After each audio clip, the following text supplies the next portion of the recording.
podcast right here in the ATR Network. I'm John. Before I get to my other two callers, I was going to let everybody know you can watch us live. We're on Facebook. We are on YouTube. However, if you do not get a chance to watch us live, you can always watch the replay. The replay is usually available instantaneously right after the show is done. So if you don't get a chance to watch us live, you can always watch the replay. Yeah. You can find us. We are on Facebook. We're on Twitter. We're now have our own Discord server, which we're hoping to get that going soon because, folks, if we can get that going, we will also be taking phone calls on here. Right. So without further ado, let me get around the room, see how everybody's doing. First, let me throw it over to Ryan. Ryan, how you doing, buddy? Well, it's Tuesday night. You know what that means. It's another rendition of the Around the Ropes podcast exclusively on the ATR network. And we got a huge action-packed show today. And also, throughout the night, there'll be some possible little snippets of, reviews of AEW Dynamite, which is currently happening right now, and also NXT. Holy crap. Yeah. Yes. Let me throw it over now to Costa. Costa, what's going on? Yeah, I'll tell you this, guys. I'm really happy to be here after a very frustrating week that I've had, but this is basically the light of my day right here. So I'm happy to be here. And as Mr. Peterson said, there's an action-packed night of wrestling going on right now, including us, and we will provide you with updates regarding the other shows that are going on tonight. So stay tuned. Hope you're tuning in, and hope you enjoy the show, guys. I totally agree. And before and actually, I do want to say one more thing. Mm-hmm. Yeah. The Yankees just beat the Indians, and now let's see if they can beat those trash can banging Astros. Yes. Sorry, guys, but I love the Mets. I love the Mets. Don't get me wrong, because Queens is my second home. But F the Yankees, though. But anyway, there we go. Okay. Moving on. We do have two phenomenal guests joining us tonight. All right. At 8:30, right here from Long Island. You hear them every morning on 94.3 The Shark. Orlando will be joining us ahead of Hope Rocks. They're doing a walk this Sunday over at Jones Beach. So we'll definitely get into that. And also, folks, here's a little other thing with regards to Mr. Orlando. Orlando was actually our first ever guest. Yeah. We had on many moons ago. Yeah, I was there, boss. I was there. Him. Yeah. Then at 9 o'clock, Corey Dillinger, local New Jersey independent wrestler, will be joining the show. Good friend of the show. Be his first time actually on the show. Yeah. So we'll definitely get into that. We do have a comment coming in now, actually, over on Facebook from Mr. David Zuban. Hey, what's up, Zuban? Hey, David, how you doing? Thank you for catching us tonight. We definitely appreciate it. Hi, David. How are you? But let's get into some talks here. Let's get into some WWE talk, shall we? Why not? We got, I don't know if it's the official schedule, but it's what the rumored 2023 premium live event schedule is going to be looking like for WWE. And basically, the way it's laid out is you're going to have your Royal Rumble, you're going to have your Chamber, you're going to have Mania. Yep. Then I actually have to pull the picture back up just because I want to double check to make sure. I think from what I remember, if you don't mind, there was the fourth one that really kind of threw me off guard in a good way. King of the Ring. Yeah. And then Money in the Bank. Yes. And then SummerSlam. Then it gets interesting. Yeah, it does actually. May I throw in my 2 cents here? Yeah, go right ahead. I think that at least 2 of the pay-per-views that they should bring back, if it's not in talks already, which I've heard conflicting reports on, is, in my opinion, they need to bring No Mercy back. They definitely need to bring No Mercy back, and they definitely need to bring Unforgiven or Armageddon back. I heard 3 of those, so let's see if those names come to fruition. Okay, if they bring back Unforgiven, there's only one match, in my opinion, that needs to be featured on that said live event. If you guys remember, in 2008, the 5-person championship scramble. Yes. Yeah, I remember that. I loved that concept. I loved it. I'm surprised they haven't brought it back. Yeah, they need to bring it back for real. But And that's when they did it for the WWE, the World Heavyweight, and back then the ECW Championship. Right. Yeah, but here's the funny part also. The last 3 pay-per-views on there. Obviously, you also have Survivor Series, but then there's 2 on there that kind of caught my eye. They're playing Survivor Series War Games. So I think that's going to be the official Survivor Series. Which again, no complaints. Yeah, absolutely not. No complaints. No complaints, because especially around Thanksgiving, we get to yell out War Games. The other one that kind of caught me off guard. I know there's supposedly talks about doing another European show, because from what I heard, they did phenomenal over in Cardiff for Clash at the Castle for our sales. They drew over 60,000 and they sold out in like 2 hours. But here's the big one. How about Evolution? Ooh. Yeah. I know, folks, Evolution is not a mystery. Evolution is going to be happening. I agree with yeah. Did I not call that like last week? Yeah. I called it. Yeah, I'm telling you guys, we should be booking for WWE, man. We should be. But here's the part. Somebody's listening to us. I like that they're bringing that back, because you can tell, by the way, right away we're out of the Vince McMahon era. Or whatever you call it. Because you got to realize, you figure it's going to probably be the women from Raw, the women from SmackDown, the women from NXT. And NXT Europe. Yes, NXT Europe at that point. As well as some legends thrown in. Now, I do want to say my 2 cents about that. I thought it'd be perfect place, and I told John this off camera, I think it was a couple days ago or yesterday. The first Evolution took place on Long Island at the Nassau Coliseum. And in my opinion, I thought it did phenomenal. Like the draw was pretty solid, even though they were saying, "Oh, it's a commercial failure." Yeah, because you had a 70-year-old pervert running the show. Now you don't. Now, fast forward, and if you bring back Evolution 2, you stick it in New York, but you do it in one of the most historic places in the world, Madison Square Garden. Yep. Because I think, in my opinion, it's either been a really, really long time or none at all that women main evented a wrestling event in Madison Square Garden. The only one I can think of off the top of my head was the Fabulous Moolah that possibly could have done that. Wow. God, that's going back years. That's a long time ago. That's going back to like the Bruno Sammartino era. Yes. So imagine a all-women's pay-per-view taking place at the Mecca, not Richfield Park, Madison Square Garden. Madison Square Garden. 20,000 fans going nuts for women's wrestling. Not sports entertainers, wrestling. Damn it! Yeah, these guys sound like Vince McMahon anyway. Yeah, go ahead. And it's wrestling, damn it! Ryan, you made the comment last week as far as who you have producing it, because I think I totally agree. I have 2 names. Is it Mickie James and Maria Kanellis? Ding, ding, ding. Correct. Hey! I could not disagree with that any, because I think those two, especially we saw what Mickie James did when NWA did their own women's show back in August, the weekend of the and that one was successful. Yeah, I like what they're doing with that. I also like the fact that they're getting rid of a lot of the gimmicky ones. Oh God, I hate. Remember back in the day, I think it was like 6 years ago when they did the brand split, and every 2 weeks there was a pay-per-view.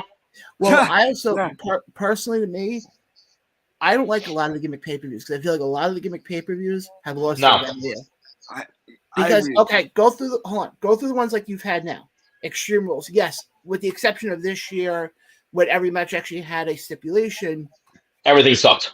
Last year, I think you had one match that had Extreme Rules stipulation. Yeah. Okay. And that was in front of no fans, I think, either. Yeah. Okay. Hell in a Cell. I remember back in the day. I mean, I wasn't that old, but I remember even watching it back on Peacock, where you had, Mankind versus Undertaker Hell in a Cell. You had Shawn and Taker. Shawn and Taker, yeah. Yeah. How about Batista and Taker? Yeah, you had. That's when Hell in a Cell meant something. Exactly. Not now when it looks like something that came out of McDonald's Happy Meal. When Shawn Michaels' face was bloody and the screen turned gray and shit, like that was amazing, man. I think what you also do, realistically, you get rid of the Money in the Bank pay-per-view and make that a special attraction at Mania. You have 2 nights of Mania. See, I disagree with that because I like the concept of the pay-per-view Money in the Bank. I like that. I really do. Yeah, but Ryan, I look at it this way. You have Money in the Bank, okay? Let's say you put it as a single match WrestleMania. Let's say you do that night 1, okay? Mm-hmm. You do one for the men, you do one for the women. Who's to say night 2 also you don't have somebody cash in and you make them an instant star? Yeah, but with the way that WWE now is nowadays, they want to save Mania for like mainstream one-time only people. Oh, I get that, but I also look at it this way. You're gonna have, and I understand why WWE is doing it because they're more of a mainstream company than they are a pro wrestling company. Yeah. You can't turn around and continue to have it where it's like, okay, well, we're going to have Johnny Knoxville take on Sami Zayn. Don't get me wrong. I thought that was a great match. No, it was absolutely. It was a great match. Yeah. But for every Johnny Knoxville, Sami Zayn match at WrestleMania, how many of them have flopped? Do we have to go back to when Snooki had her match? Yeah. Do we have to? But you get my point now? No, we don't have Can we just disregard WrestleMania 27 because that was like one of the worst I've ever seen. Don't worry, I have an idea for a future YouTube exclusive down the road. Worst manias of all time. I can think of a few. Yeah. And so what you're saying essentially is you want Money in the Bank to turn into like I forgot the name now, but what AEW does with the chip at the pay-per-view. Yeah. I don't see because to me. Sorry, Casino Battle Royal ladder match. Casino Battle. Sorry, guys. Casino Battle but here's where I look at it. Yeah. You do the pay-per-view then. Yeah. I feel like, especially for like the last couple of years, when you have a pay-per-view every month, you don't have time to let the stories grow and let the stories develop. Right. I mean, people may shit on AEW all they want, but the one thing I give Tony Khan and company a lot of credit for is the fact that they only have storytelling. They have 4 pay-per-views: Revolution, Double or Nothing, All Out, and Full Gear, and that's it. Yeah, it's like WWE. It's spread out. Yeah, WWE. It's like, okay, we have Royal Rumble in January, we have the Elimination Chamber in February, we have Mania in March. It's like at a certain point, you don't allow the stories to blossom into something. Yeah. And I also like the fact, by the way, that on these pay-per-views now, it's going to be strictly Cole and Graves. Yeah. I agree because those two. I will say this: people can chastise me if they want, but Michael Cole has gotten better in the last year. Oh yeah. No. He's gotten better. He's gotten better since the old man left. Not even that. Not even that. He's gotten better since Pat McAfee joined him. Yeah. And now that you got Bennett with him. That's true too. Now that you have Bennett with him, he's fantastic. But I think that was a smart move. I think here's the other thing you also have to do, and this kind of leads into what I want to get into now. When you get to Hell in a Cell, okay, and this is one thing I hope this company stops doing, is the stupid red light. Oh my God. Now, I bring that up for one reason. Because the last time we saw that light was when Seth Rollins took on a certain Wyndham Rotunda, or The Fiend at that point. Yeah. And look how that ended. Well, that's where I want to get to now, because The Fiend has returned. Bray Wyatt, Wyndham Rotunda has returned and cut a very emotional promo Friday night. Actually, I want to pause that for 1 second because We promised the fans that we would tell them what's going on with like Dynamite or whatnot. So on Dynamite, they opened up with the trios tag titles, and Pac was going to use a weapon during the match, but Phoenix stopped them. And even though that triangle retained, Phoenix got in the face of Pac, saying, hey, what the hell are you doing or whatnot? Are they teasing Pac? Just Pac leaving the Lucha Brothers, perhaps? Ooh. I think that'd be the wrong thing to do. I really think that's gonna be the wrong thing to do. I don't know. The way that's been going on for the last couple of weeks, just saying. But now they're just hyping up Hangman Adam Page and Moxley because it's their title match tonight in Cincinnati, Ohio. Now, back to Bray Wyatt. Yeah, it looks like we got another comment coming in actually from Facebook from our buddy Joseph saying all hail Jericho, LOL. Yes, sure. because Jericho has a title match tonight against Dalton Castle, who for the Ring of Honor World Championship. But what's funny is last I heard, I don't think Dalton Castle has officially signed yet with AEW. No. Or Ring of Honor. I didn't hear anything about that either, no. I haven't heard anything about that either. So, but no, I want to get to this promo though that Bray Wyatt cut Friday night. First of all, I have to just call out certain people in the IWC here for a second. So what? Okay. When people started bitching on Twitter, and I read that over the weekend while I was down in Baltimore with Carl, which, by the way, folks, we'll get into all that towards the second half of the show tonight. And people were saying, oh, I can't believe you guys had him cry. I can't believe you guys. I'm like, dude, he was emotional. It was his first time back on a microphone since WrestleMania 37. And we're almost at WrestleMania 40, so. Yeah. And not to mention, this is actually in front of a full audience, not a partial capacity. Uh-huh. Yeah. Now, there's been a lot of theories being brought out there in regards to this Wyndham 6. Yeah. Because if you remember back at Extreme Rules when he re-debuted, you saw different you saw the different characters appearing. Yes. You saw the Buzzard, you saw the Fiend, you saw the Rabbit, you saw all that. You saw the pig? Yeah. Yeah. You know, there's a theory going out there right now that it's not going to be actual people. It's himself. That it's the 6 phases of Wyatt. Of Bray, yeah. Oh, yeah. Yes, that's true. Okay, here's an interesting theory about one person who should join it, and that is Rey Mysterio. Rey, really? I don't know. I don't see. I don't know. Yeah, I'm with Ryan. I don't know that, about that one. Since he's Joe, I don't know if they're going to do that. I understand, he's on SmackDown right now, but that's going to be really like out of left field. But also, what role would he have? You exactly. Well, sorry, he's extravagant. Yeah, you know what?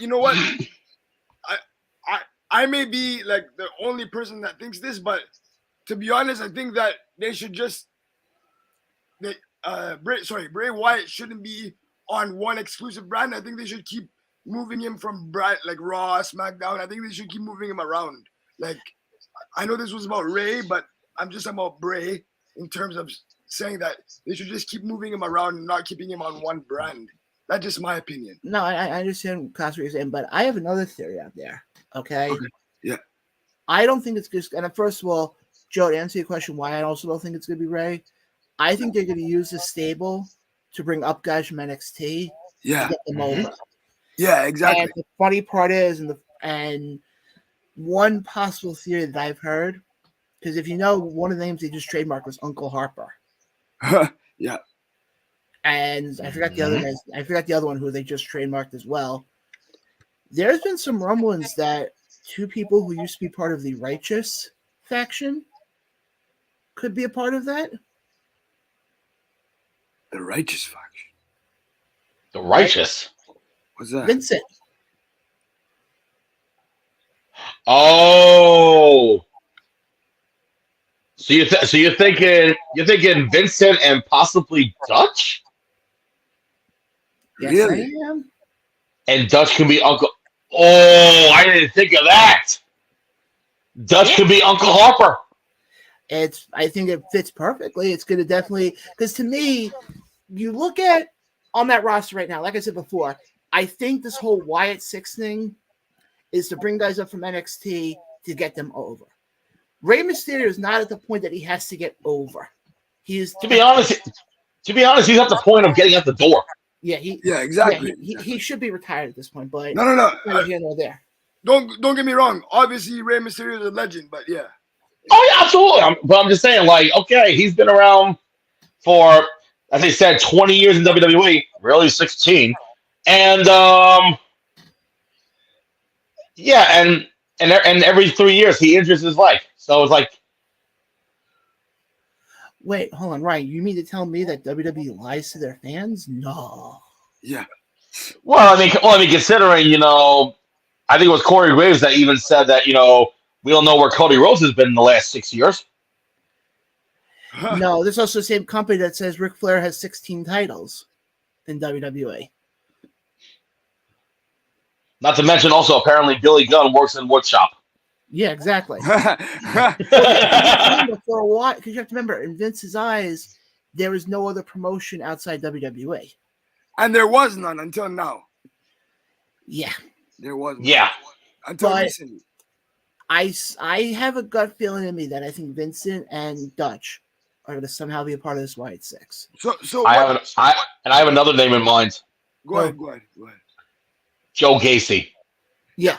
Yes. I see Gacy. Here's how I see it playing out. I see it being Gacy, being Huskus the Pig. Unfortunately, yes. Yes. Liv Morgan, I see being Sister Abigail. Yeah. Mm-hmm.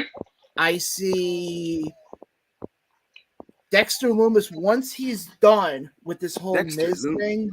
No. Because I'm saying that for one reason. You notice how the rabbit kind of has those like the blue eyes and kind of stares off? Yeah. Hasn't that been what Dexter's been doing, especially since he came back? He's always been doing that. He's always been doing that though. Yeah. But so I think that I'm thinking more like Grayson Waller. No, I think Grayson Waller is going to be the buzzard. Then let Vincent be the bunny. Oh, I can see that. Okay, what part is Bo Dallas going to play in this? I think Fiend's going to be Bo Dallas. Who? Sorry? Bo Dallas. Bo's going to be Bo. Oh, okay. Bo's gonna Bo's gonna be the one who says that if he's the Fiend, will turn on and cut a promo and say, "You have to Fiend leave." Oh, leave! No, Fiend leave. Leave. Yeah. Leave the room, Sean. Put yourself in timeout, man. Jesus. Where's our esteemed producer? But no. Thank you. Okay. That was perfect. Guys, in about 5 minutes or so, about 5 minutes, so we will be joined by Orlando of 94.3 The Shark to talk about Hope Rocks, and but let's keep this conversation going here so now let me throw this to you guys now. Yep. Do you guys think this Wyatt 6 is going to be, because the theory that I heard about going back to the whole thing about with Wyatt being the 6 Wyatt phases is that it's the demons that are chasing him. Yes. That's what I heard too. Do you think it's going to be that, or do you think this is going to be an actual faction? I think an actual faction. Well, for now, the way it looked on SmackDown right now, it's against himself, but I think it's going to be end up being a faction too. Yeah. Well, I'm also saying an actual faction for one reason. There's been scuttlebutt that the plans for War Games is going to be the Bloodline versus the Wyatt 6. Really? That's what I'm hearing. Supposedly is the supposed rumblings I'm hearing. Wow. So have them debut at Crown Jewel? They're going to have to, if that's the case, they're going to have to really go through these debuts real quickly. Yeah. Well, I mean, Yeah, that's true. They're gonna because you got to remember you don't have that long till Survivor Series. Today's what December, October 18th. You have a little bit over a month till Survivor Series, and you got to debut 5 people really quick. But the thing is, on the flip side, you got Hunter running creative now. I think he'll pull this off perfectly. Yeah, I agree. Yeah. Last quick thing I want to get to in regards to WWE before our guest joins us in a couple minutes is who I heard may be open to coming back. Who? As we all know, Edge right now is currently in the feud with Judgment Day. Yeah. As we saw at Extreme Rules, we saw the interference from Priest, Rhea Ripley, and Mysterio. Yep. Yes. How about possibly Edge calling back an old-time rivalry of his? Who? Actually, before I get to that, we actually have Joe makes a comment here. He says, "How about Eric Young?" That's actually an interesting. Yeah, that's actually an interesting choice. Yeah, that is an interesting one, actually. It's as we're seeing now, we're seeing a lot of people coming back to WWE. So because Hunter's running things now. I don't think Eric Young is wrestling with Impact anymore. No. I think he's done with them. But here's the name about who Edge might be calling, and not might, but one of Edge's old rivalries. Okay, today, John. Go ahead. Said that they'd be open to coming back, and how about that would be Devon Dudley? Devon Dudley. Why? I'm sorry, I love Devon, but no. And you know who he would bring with him? Of course, some bully. But here's the thing: Devon's going through some major health issues right now. Oh, I don't think it's going to happen. It's just he does his podcast and he put it out there as a possibility. Really? But right now, no. Sorry, Devon. If you're listening, I love and respect you, Devon, but at the same time, your health is way more important than WWE. I'm being straightforward. We have a comment coming in here from our buddy David from across the pond. Cheerio, David, sir. How are you? What's going on, David? I'm glad you're tuning in right now. And Joe responds and goes, "Bully's busy." Yeah, I don't think it would happen I don't think it would happen right away. Guys, you have to understand something. When wrestlers talk about it, they're talking about it as a possibility down the road. We know. Yes. We know Mr. Blaine. And I think the entire IWC does too. Anyway, that Bray Wyatt promo needs to win multiple awards. That was freaking incredible. Granted, I wish they'd given them more time. Just saying. Yeah. Goddamn commercials. But yeah. Okay, I'm sorry. I understand. SmackDown is 2 hours, but if you think about it, in reality, it's about an hour and 15 because you have 45 minutes of fucking commercials. Who gives a shit about Little Caesar's shitty pizza? Who gives a shit about a NASCAR race where you drive, making a left turn 500 laps? Like, seriously. Like, get to the fucking wrestling. What happened to the... Okay, do you guys remember that one Monday Night Raw where they went commercial free? Remember that shit? For the 1 hour, yeah. For like 1 hour? Bring that back because fuck the commercials. Okay. Ryan has now pissed off the entire southern part of the United States and every NASCAR fan. Yeah. I'm sorry, but if you're going in a circle 500 times, there's something wrong with your brain. I'm sorry. Don't you get dizzy? I'm joking. Well, I always make the joke when it comes to NASCAR. He muted himself. Wow. What? Oh, what the hell? Oh. No, that was our producer. Oh. Obviously, I'm not allowed to speak my mind. Okay. I'm kidding. By the way, folks, I'm only kidding. I actually do love NASCAR. NASCAR, buddy. Listen here. First of all, let me say this. I actually do like NASCAR. I'm only messing. Second of all, Carl wouldn't even know how to be in a NASCAR car because, well, he's not tall enough to ride one. Oh, Jesus H. Christ. Oh God. Now, I want to get back to... That's And I would. Mr. Peterson. It's okay. I wouldn't even fit in one, so that's fine with me. Let's get back to the question that Joseph asked us. Sure. And that's Simon Miller, about him not being in NXT. Last I heard, Simon Miller is just doing indie stuff right now because he does, I think he still does What Culture? I think it is. Mm-hmm.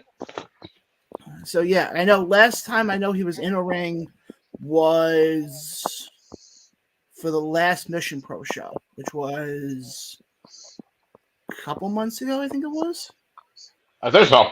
If anybody who's watching us can remind me, I'd appreciate that. But I think it was a couple months ago that he made his debut in for Mission Pro. But yeah, I think he's strictly right now just doing the What Culture stuff. Yeah. Let's up those downs. Actually, I want to say quickly go back to NASCAR thing. I do like NASCAR. I'm only messing, but Little Caesars, I hate that pizza sucks. As a New Yorker, I hate Little Caesars. It tastes like shit. I'm sorry. Little Caesars are our opinions are not. Ryan does not. Little Caesars, we don't share Ryan Peterson's opinion. So please, if you're out there for a sponsor, please still sponsor us. I'm joking. Please still sponsor us, even though I said it's shit. Yeah. Listen, if it's free, I'll like it. Anyway, if it's free, it's good for me.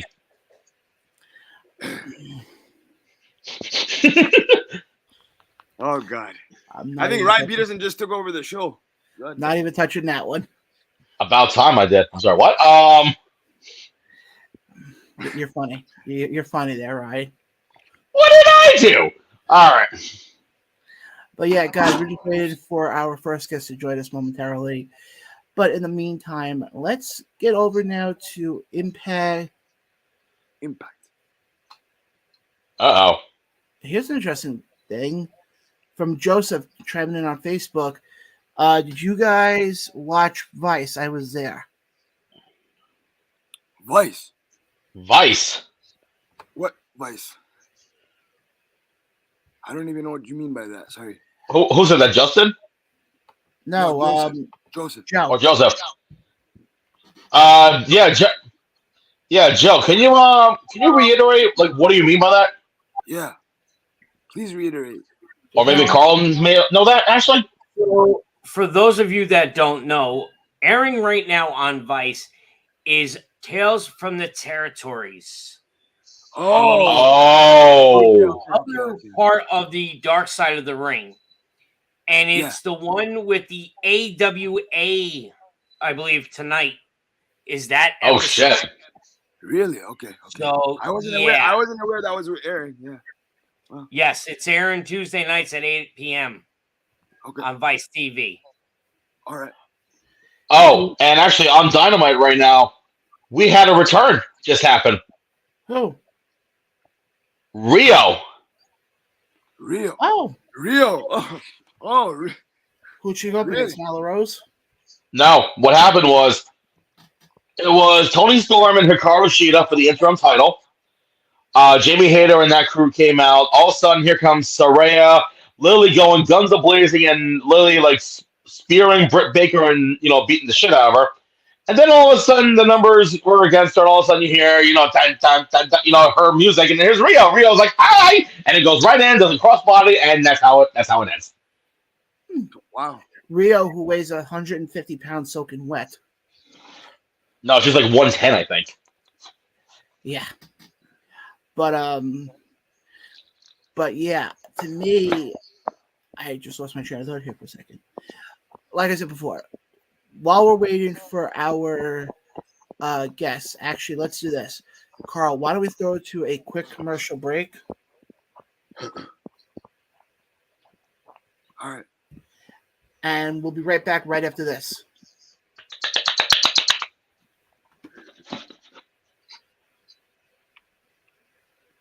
Wow.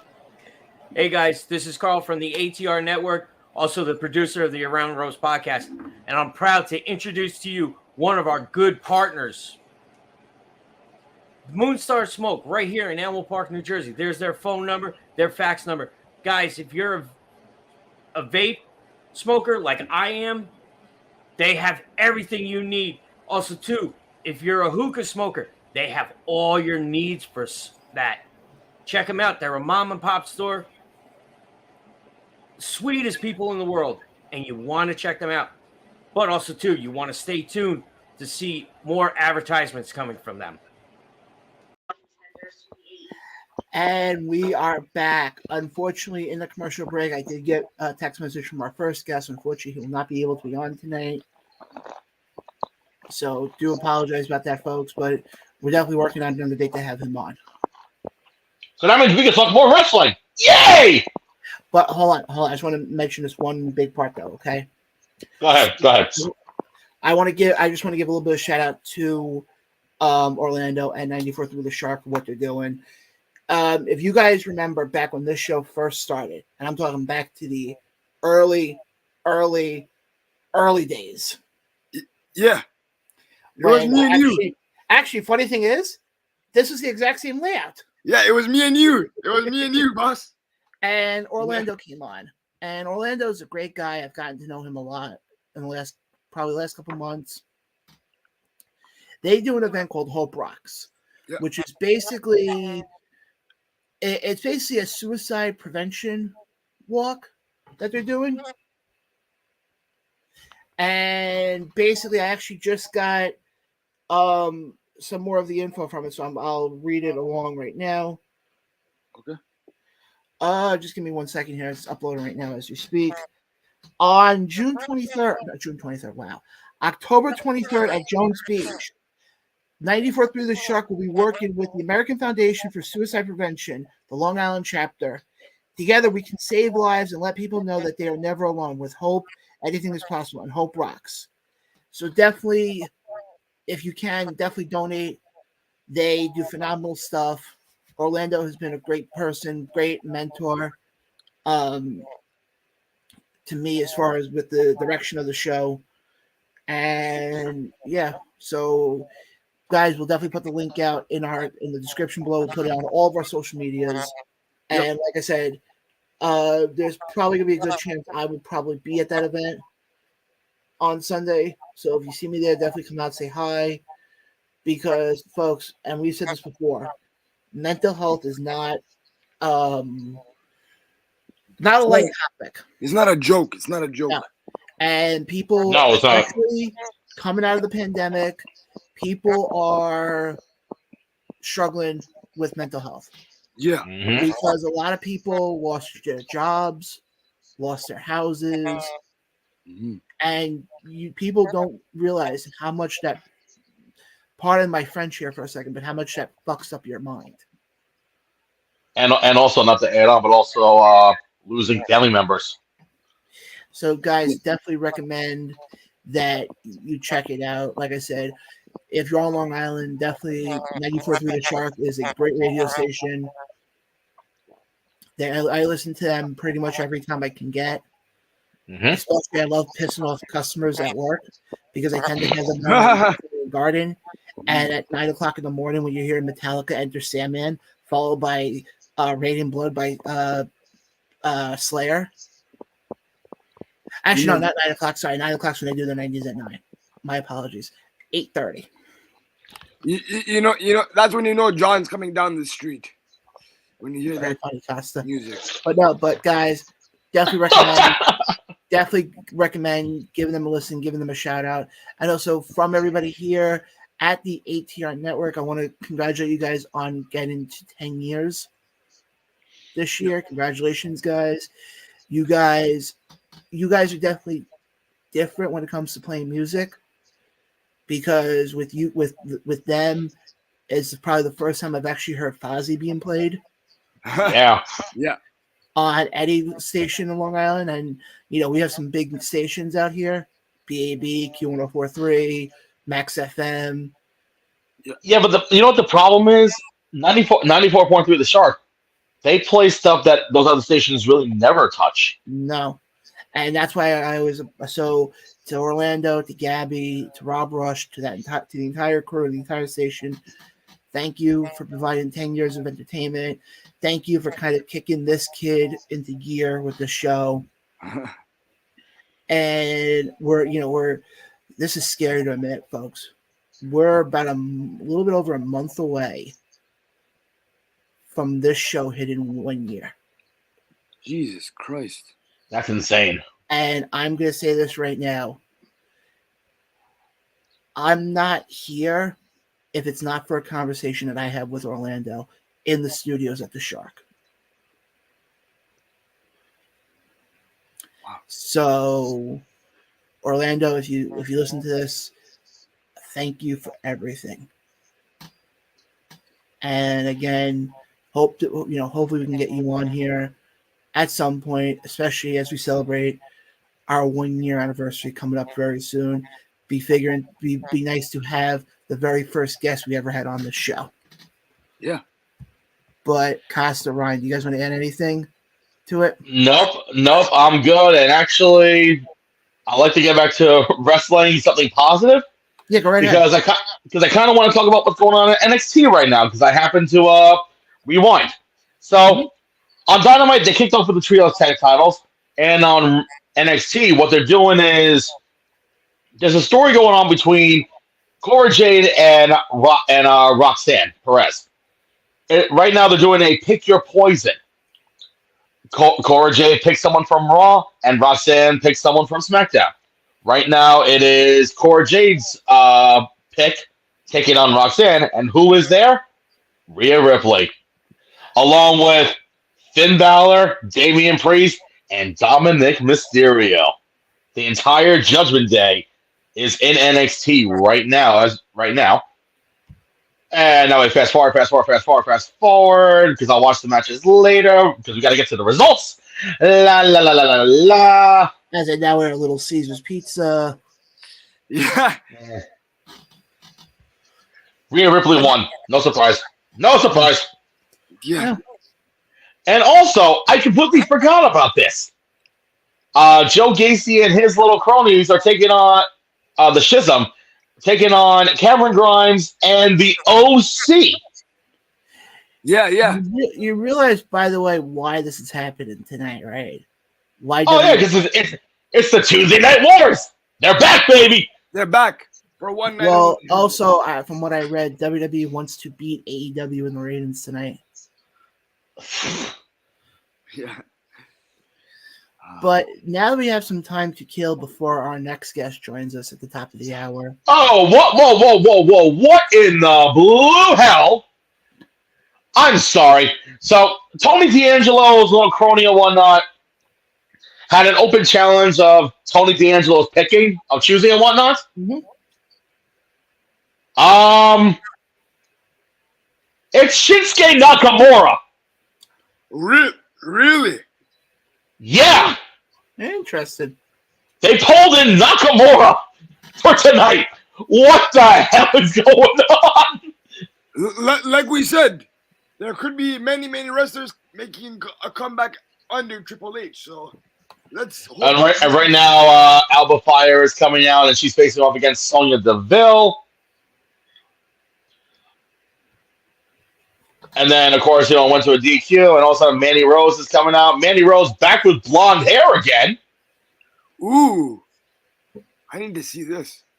And then Alba Fire takes the bat, and she starts swinging it. Oh, Mandy Rose was going to use the title to hit Alba. Alba's like, oh, no, I got you little bugger. So I have a feeling that Alba Fire is going to be the next person to take the belt off of Mandy Rose. We got another comment coming in from Stephen Cruz going, "Let's go." I think you know what that's. I think you know what that's referring to. Someone who always has a spasm while doing this. Then he put out his signature date here. 10/21. That's to promote Remarkable Wrestling. Yep, taking place this Friday in Deer Park, New York, at the NYWC Sportatorium. The New York Mecca of the New York Mecca of indie. Nope, not anymore. Not anymore. Really? Yep, it used to, but not anymore. Okay, so obviously we know we have the Jersey one is Ridgefield Park. What's the New York one? The Elks Lodge. In Queens? Yeah. Really? Oh. Trust me, John. It's the Elks Lodge in Queens because everyone and their mothers are running out of there. Yeah. But yes, Scarecrow, we'd love to have you back on the show whenever you are available. Let me know. And MJF is out doing a promo now on Dynamite. Went back to Dynamite because again we're also giving live. Oh, he's in the ring with William Regal right now. William Regal, yeah. Yeah. Well, why don't we do this? I just sort of an idea. We have about 15 minutes to kill before Corey joins us. Sure. Would we like to promote said video and sort of set up next week while we have some time to kill? But of course! Why not? If that's okay with Mr. Costa. Yeah, that's fine. That's fine. Go ahead. Okay. All right, then. Shouldn't we have the other person on who's going to be involved with this? Oh, Mr. Producer! Hi, buddy. He's already pissed. Anyway. Oh, I am. I'm pissed at one particular host. Who? Not me. Jesus Christ. What did I do now? Not No. you. For once. I think he's talking to me. Oh, okay. Check your phone, Peterson. I can't because I'm streaming on my phone, and if I go on there, I lose this. Well, thank you very, very much for telling me that. You're welcome. I just sent you over a message saying that Shinsuke will be on NXT. That's what that. Well,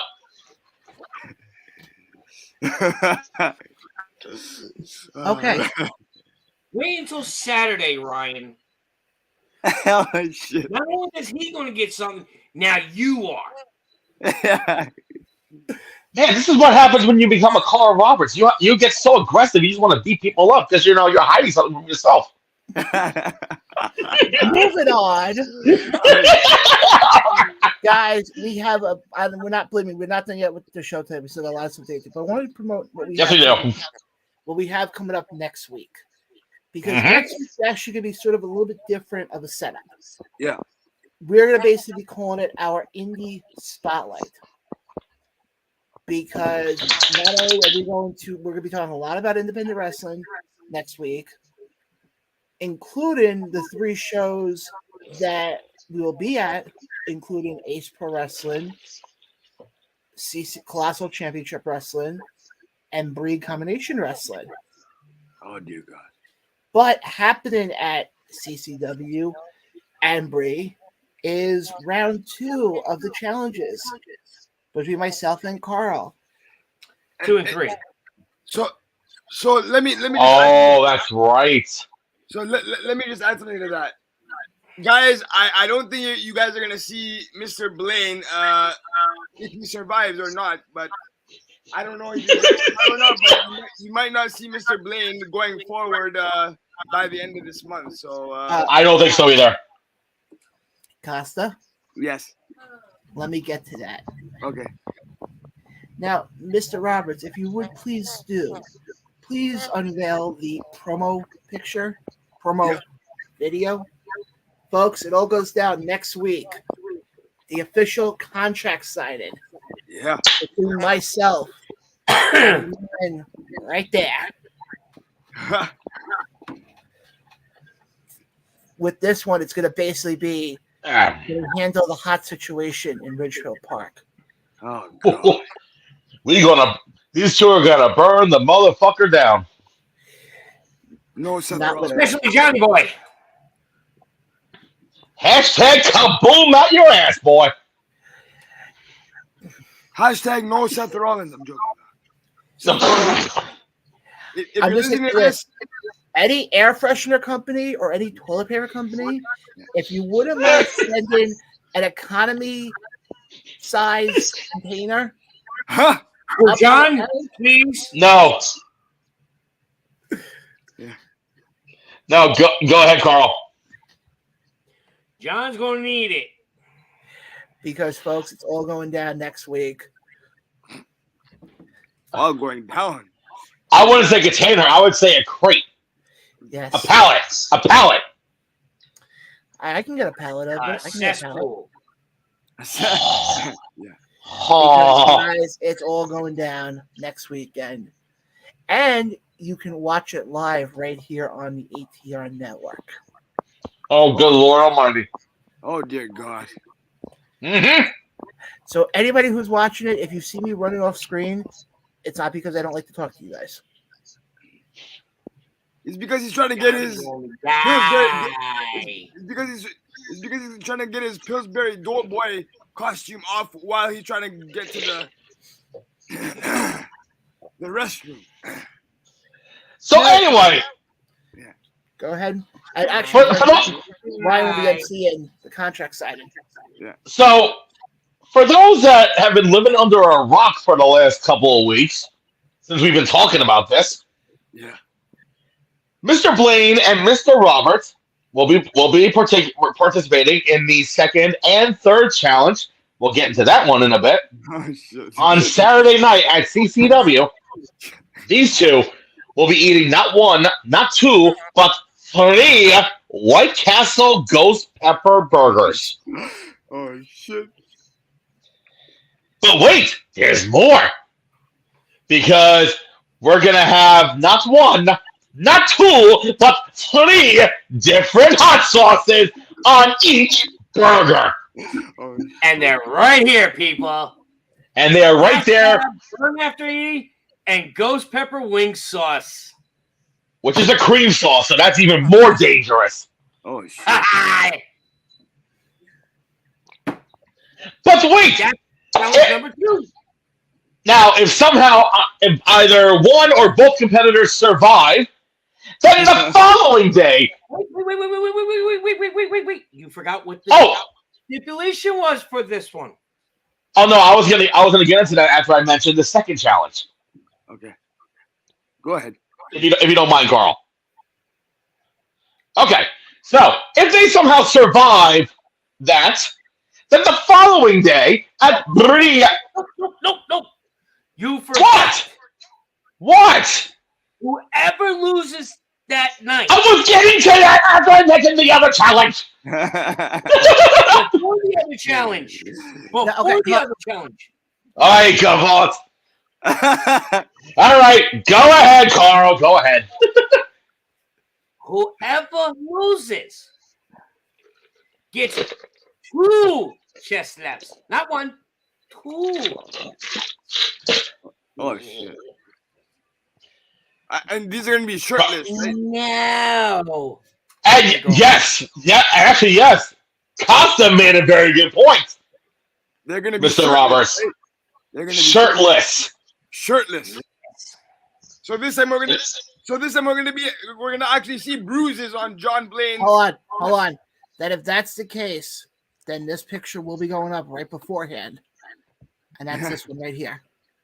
I mean, I think you're going to need that anyway before you start the challenge in general. Yeah. But then, if these two somehow survive 3 of the hottest burgers in the world, along with 3 of the hottest sauces going right through their colon system, and 2 chest slaps, then the following day at Breach Combination Wrestling, it is challenge number 3, and that is a return bout. Okay. The One Chip Challenge, the 2022 version. Oh shit! And it turns your tongue blue. Oh. Does it really? Yes, it does. Oh God, you are so fucked, John. Stupid question. What's the stipulation for this one? Same thing. Chest. No. Make it 3 chest slaps for the third challenge. Yeah, 3 chest slaps. 3 chest slaps. Yeah. Brian? Yeah. Shut up. I didn't know. Hold on, time out. Did you just tell the judge to shut up? Moving on. Uh-oh. I think I need to have a talk with a certain female. Oh shit! Oh shit. No, don't worry about it, Costa. I know who he's talking about. Okay. Is this somebody I know? Yes. Bro, I didn't know I was in a podcast with like two or one. I don't know how many, but a bunch of psychos. I'm joking. I'm Costa. the biggest psycho here. The worst part is I got put in charge of the challenges. Costa, Jesus you've been on the show from day one. I know. Realizing we're psycho? Yeah, I'm just realizing now Costa, that we're psycho. Yeah. Costa, you can vouch for this. For the viewers, I was called out on the first challenge we're doing that weekend. Yeah, you were. Okay, hold on.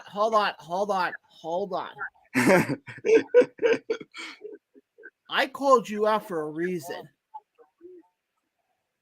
But you'll find out that reason next week. Okay.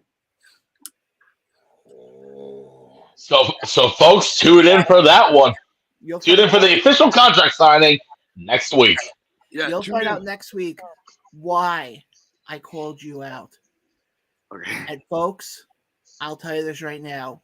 Nobody in this room knows the reason. You're the only one in your room, John. You know the reason. Everybody else is somewhere else. He's technically right. Okay, Costa. What I meant to say I know. is that 3 other people on the screen Yeah. don't know the reason. I know. So you guys will all be in for the shock. Okay, I can't wait.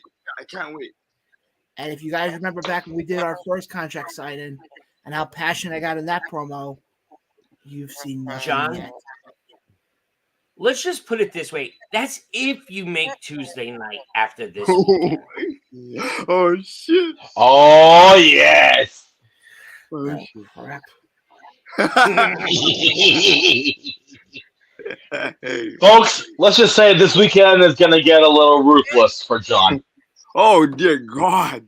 Yep. Oh dear God. All I say is this. You're not the Rock, John. Don't worry about it. Bring it. But yes, guys, that all goes down next week, live on this show. The official contract signing between myself and Mr. Roberts. All right. You look like you're about to say something. He's pissed. I can't He's tell not if that pissed. I can't tell if that or you're very constipated. Which one is it, buddy? He's not pissed. He's thinking. What? Ryan knows what I want to say right now. Oh yeah. Okay. Okay. Save it for next week. Save it for off camera too. Yeah, off camera. Oh, I'm going to, John. You're going to wait until off camera? Oh, you done. You done. Okay. All right. Bring it on, old man. Ooh. Okay. Wow. While you're there this Yes, weekend, do you want me to bring you your walker? Oh shit.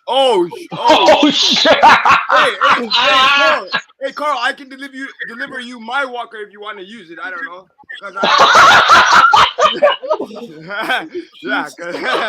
Yeah. What happened? You really want to go there, John? Oh shit. Oh my God. What are you gonna do? Add another sauce to the burger? No. No. He's thinking of something else though. Okay.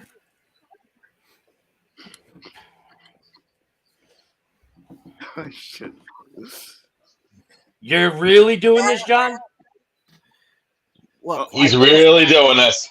I've called you out the last couple of weeks. Why am I stopping now? Oh, shit. 3 hot sauces isn't enough for you, man. Like, Okay. You want to go there, John? What's it going to be? A paddle? No. So not only are we doing the spicy chip challenge on Sunday, it's going to be covered in this. Oh, Jesus Christ! holy shit. You're done. Yo, Mr. Roberts, you're gonna like send the guy to the hospital, man. Seriously. Jesus Christ. I'm going to burn that insides of you, John. I'll get you a stepladder, then I'll burn your insides. Oh, I think that's his way of saying you're on. Oh, fuck. See you on Tuesday, buddy. Yep, see you there. Wow. Okay, folks. So what you just saw right there is a preview of what the contract signing is going to be like for next week. Folks, I'm going to tell you this right now. Get your popcorn ready. And not, never mind. And not for reasons that you think it is. Yeah, exactly. Because I'll tell you this right now. You thought You're going to need it for your eulogy. Oh, shit. Oh, shit. Is that the voice of God talking? Yeah, who is that? Is that CM Punk or something? Who is that? Joking. Is that wow. Wow. Carl, Yep, there's the burial. Carl, I'll just say this right now. You might need it, buddy, but you'll need a lot of next week. Wow. Wow. It's getting a little warm in here. I don't know, is it? No, I'm good. Yeah, I'm just love.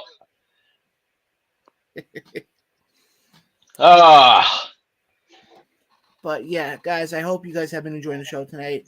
We definitely appreciate everybody who's watched us, everybody who's commented it. In the comment section, again, you can find us. We're on YouTube.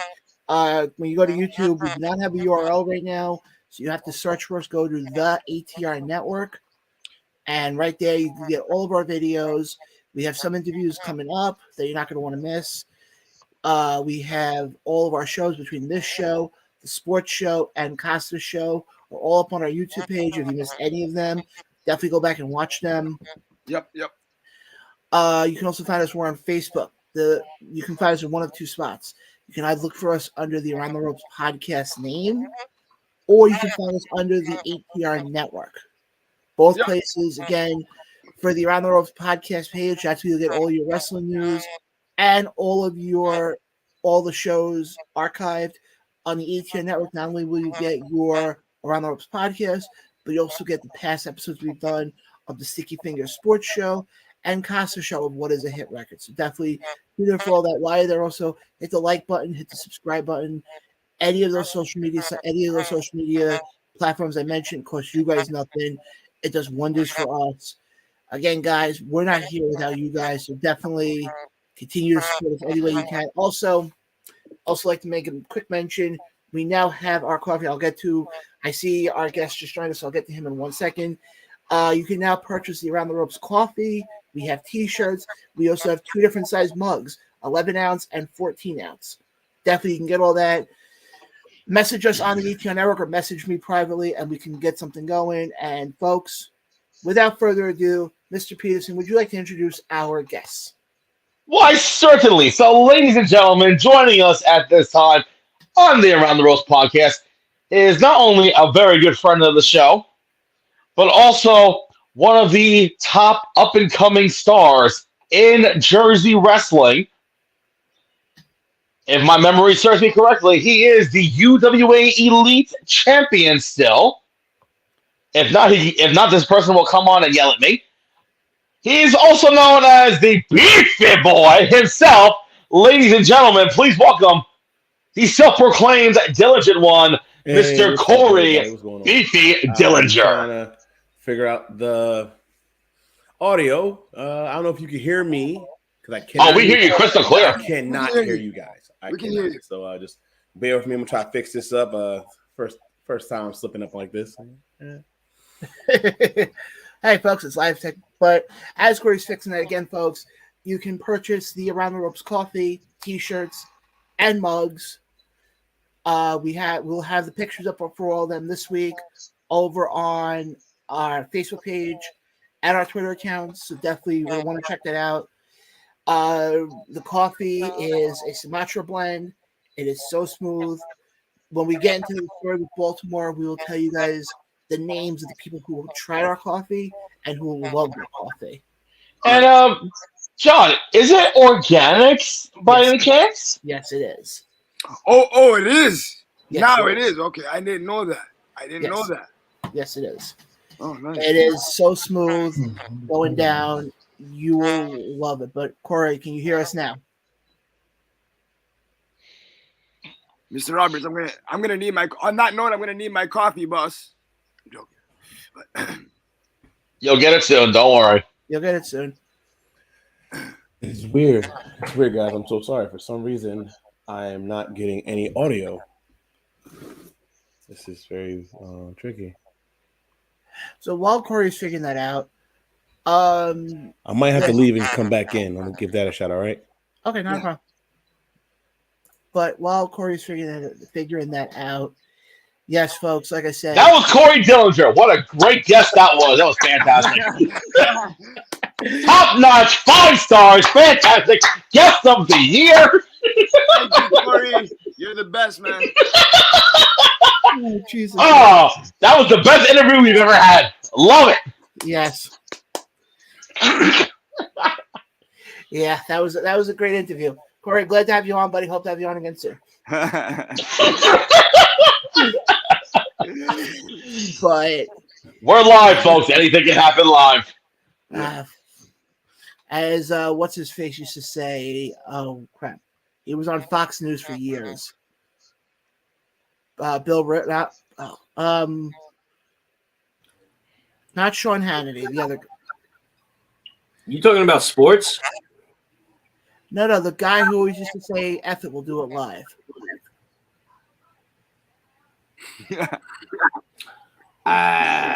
Yeah. I know who you're talking about, and I can't remember the name. He's the old guy from Fox News. Yeah. Not Sean Hannity. No. Not Anybody Warner Wolf. No, not Warren. No. Anybody who's watching, please let us know in the comments below who the hell we're talking about. Bill Riley? That's who it was. Bill- Bill Riley. Yo, that guy. Oh my God! All right. Yeah, that guy is controversial. This is John we're talking about, folks. I had a brain fart, okay? Isn't that a common occurrence like 10 times a day for you? But You are a brain fart. Anyway, so Moving on. speaking of sports, just want to give a little quick update to our friends in the National League side of the baseball playoffs.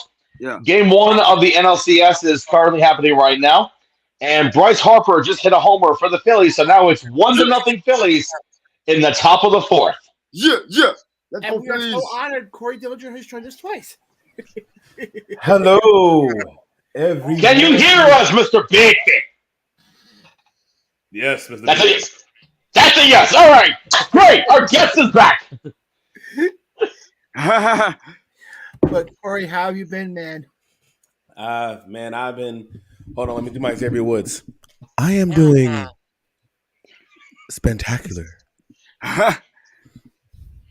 I'm enjoying myself. I love myself. I love how things are going. A little rough, challenges, but that's life. So, what can I say? I can complain, but I won't. It's not worth it. I'll rant. We're not gonna go there yet. Okay. That's a good little tease right there. But let me shoot it over to your beefy tag team partner there. Ryan, you have a question for Corey? I've known Corey for a long time, so I know way too much about him. So I have no questions. Costa, you're next. Yeah, he's a bit biased. I wanted to Just a tad bit.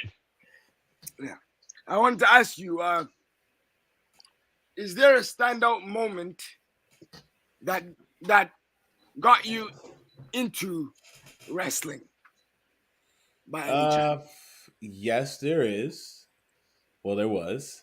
Okay. Of course, as a kid, we always loved wrestling. Mine was seeing Ultimate Warrior and Big Boss Man. So that's just my thing. But as I got older, I lost the taste and love for wrestling. So while I was in college playing college basketball, I watched TNA. I was like, oh, okay, new brand. And as you know, it says from Elizabeth, New Jersey, Jay Lethal. Beefy knows this story too well. Yep. And that next day, I spoke to my best friend that's on the team, and I just said, "Hey, bro, you know what, man? For some reason, if basketball don't work out, I'm gonna do wrestling again." Like I just rethought about it because I saw this guy named Jay Lethal, and he's from Elizabeth, so if he can do it, why can't I? Like it's possible. You don't usually hear somebody say from New Jersey, especially a town that you are relative with, not like a gimmick Jersey Shore. Like they don't call that a place here. We just it's a territory. Okay. And then I found out that guy I was speaking to, that was his little brother. Really? Yeah. So Wow. that started a whole, I guess, a manifestation in time, and that's who I am now. But before we go to any more questions, since I was somehow not having my sound, what was the hell you saying to me or about me? John, No, that's him. what were you saying, Beefy? I was trying to give you the best damn intro that you can ever have on the show. And I couldn't hear it. I couldn't goddamn hear it. All right, so basically what I said, let me reiterate what I said. I said joining us at this time is not only a very good friend of the show, but is also one of the top up-and-coming talents in Jersey today, in wrestling-wise. And also, if I'm not mistaken, you are the still UWA Elite Heavyweight Champion, or nope, that's why I mentioned that, and thank God you did not hear that. It's okay. There's an interesting story to that, so don't worry. We will fix that and get that out the way. Yep. Trust me. And he's also the self-proclaimed big fit boy himself. You're making me break. I will hit you. Oh, wait, it gets even better. I also said, ladies and gentlemen, please welcome Corey Beefy Dillinger. Just Beefy. I mean, John was. How y'all doing? Yeah, boy. Even though John was calling you by your other name, just saying. No, I wasn't. You were? Uh-oh. No, I wasn't. You sure? I'd like to not have more people coming after me. Thank you very much, Mr. Peterson. Oh, crap. Oh, our producer's here. Uh-oh. Corey, you are very valuable.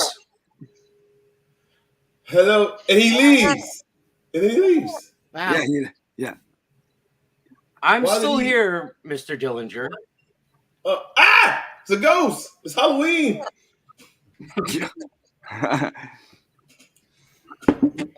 Okay.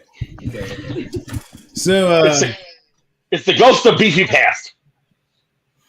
Mr. Ghost of Beefy Pass, what are you trying to show me? I don't think he was showing you anything. Oh, okay. I think he was just saying that he's still here. He was just trying to tell you that I said something that I didn't say. And then he just ran. Yeah. That seemed a bit heelish. Oh, he's back. I'm still here. And John did say your other name.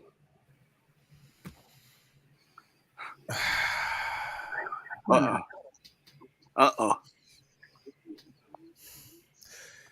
John, Yes. I'm gonna let that slide. Oh, He didn't Yeah, say my it friend. once. He said it twice. Carl, shut up. I'm gonna let that step. I'm gonna step over that one. Don't let me step on you on the next one, please. That's all. Okay. I ask. I will not. I did not. Don't say worry. anything. We'll let you know when the next time he says it. More like he will. Carl, how about Saturday? I'm gonna put this out right now. I'm giving you a chest slap. oh wow! I actually would like to see that. What do y'all say, folks? Would you like to see the beefy get chopped? Johnny, No.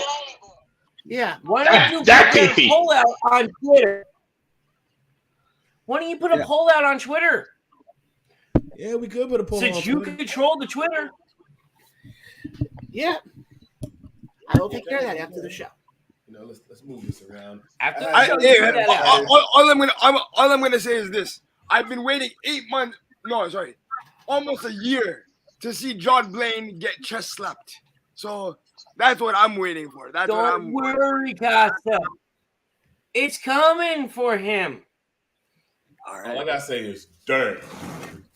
Exactly. Oh, gosh. Anyway, back to our beefy guest. And he goes. I'm going back to my role. Did he say he's going back to his room? Did Carl just put himself on timeout? No, Nah, I he's- said I'm he's- going back to my role. Oh, roll. I'll put you in the corner. You're on timeout. Uh-oh. No, the only one that gets a timeout is Mr. Blaine, so we're good. Anyway, back to our beefy guest. Yeah, let's get back to our guest here. Let's get back. So, Corey, I know you do a lot of stuff, in the Southern Jersey area. Out of the promotions you were a part of, obviously, I have a feeling you'll say, that you've had fun in all of them, but which is the one promotion that you've had the most fun in? First and foremost, I have fun in all of them only because the fun doesn't always be consistent. Mm-hmm. I'm just gonna say that there's some times where I'm super serious at one place, and other place I can just let it all out, let Mr. Beefy hang, as some people say. Okay. Yeah. But if I had to pick one place that is at the moment like entertaining for me, I will say UW Elite right now. Like it's just been a great experience. The fact that they're allowing me to take the company on my back, which some people don't do. But I know how sometimes you gotta let one person have faith in you, and once they see how good you are, other people wants to follow. So I just needed that one catalyst. You know what I'm saying? I just needed it. Ryan? Like I said, I have no questions because I've known beefy for so long. So pass me. It's just you two. I'm just here for show. Okay, Yeah, okay. Until we start talking about non-wrestling stuff, then I know he'll start asking questions.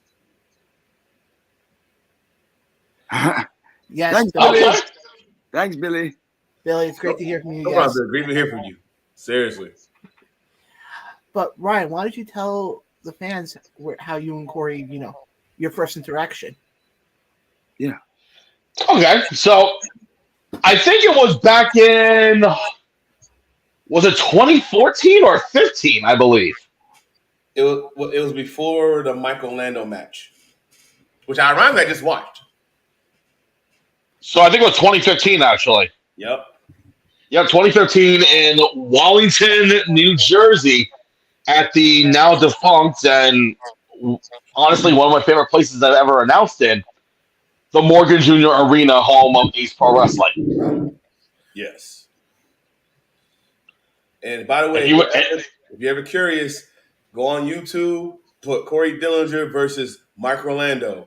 He did a great job putting somebody he never thought that would be his beefy friend.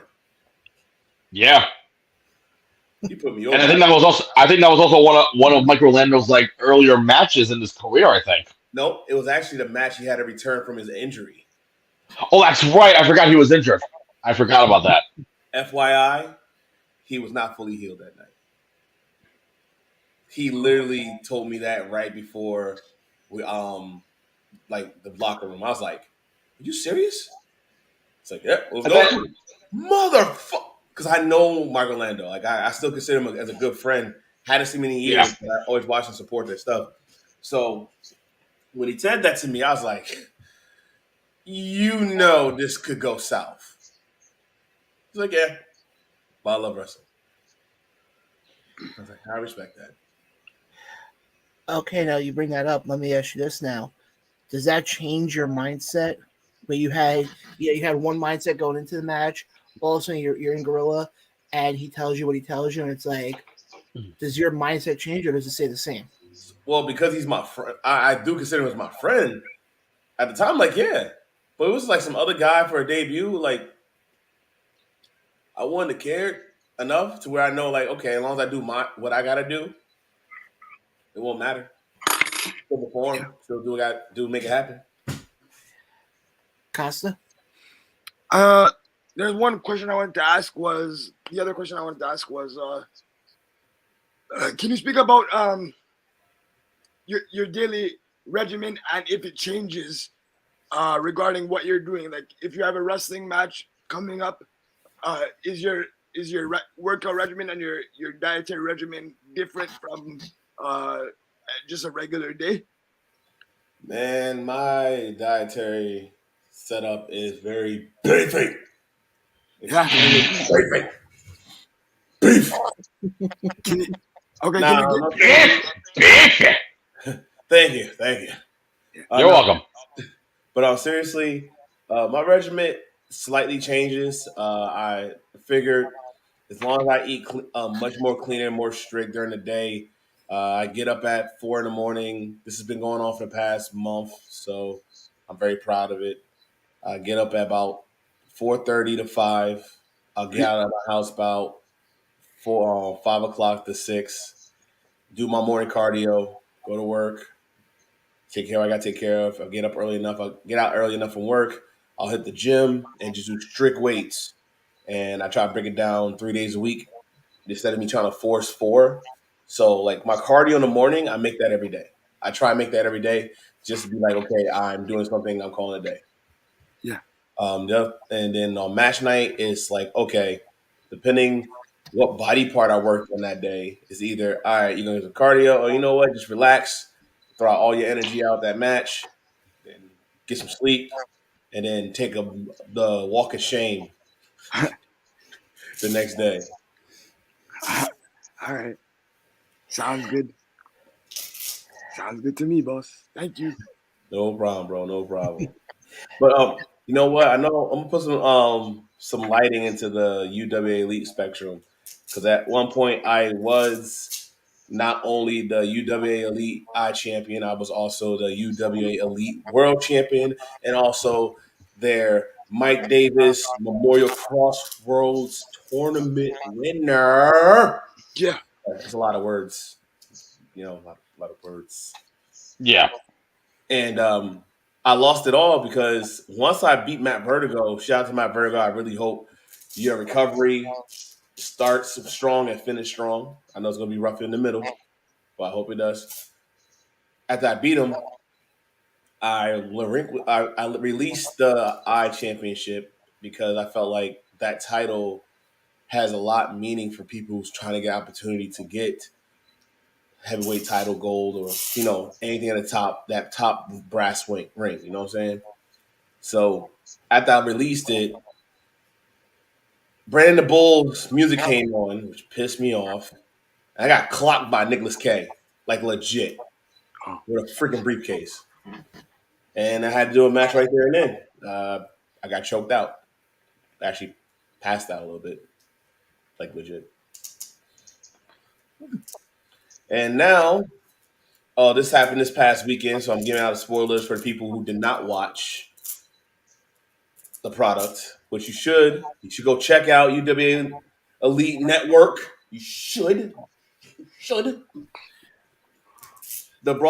So since Matt Berger was hurt, I decided to interject myself and say, this is not a celebration. I deserve a title rematch. He said no. Dave Swan said, yeah, we'll give it to him.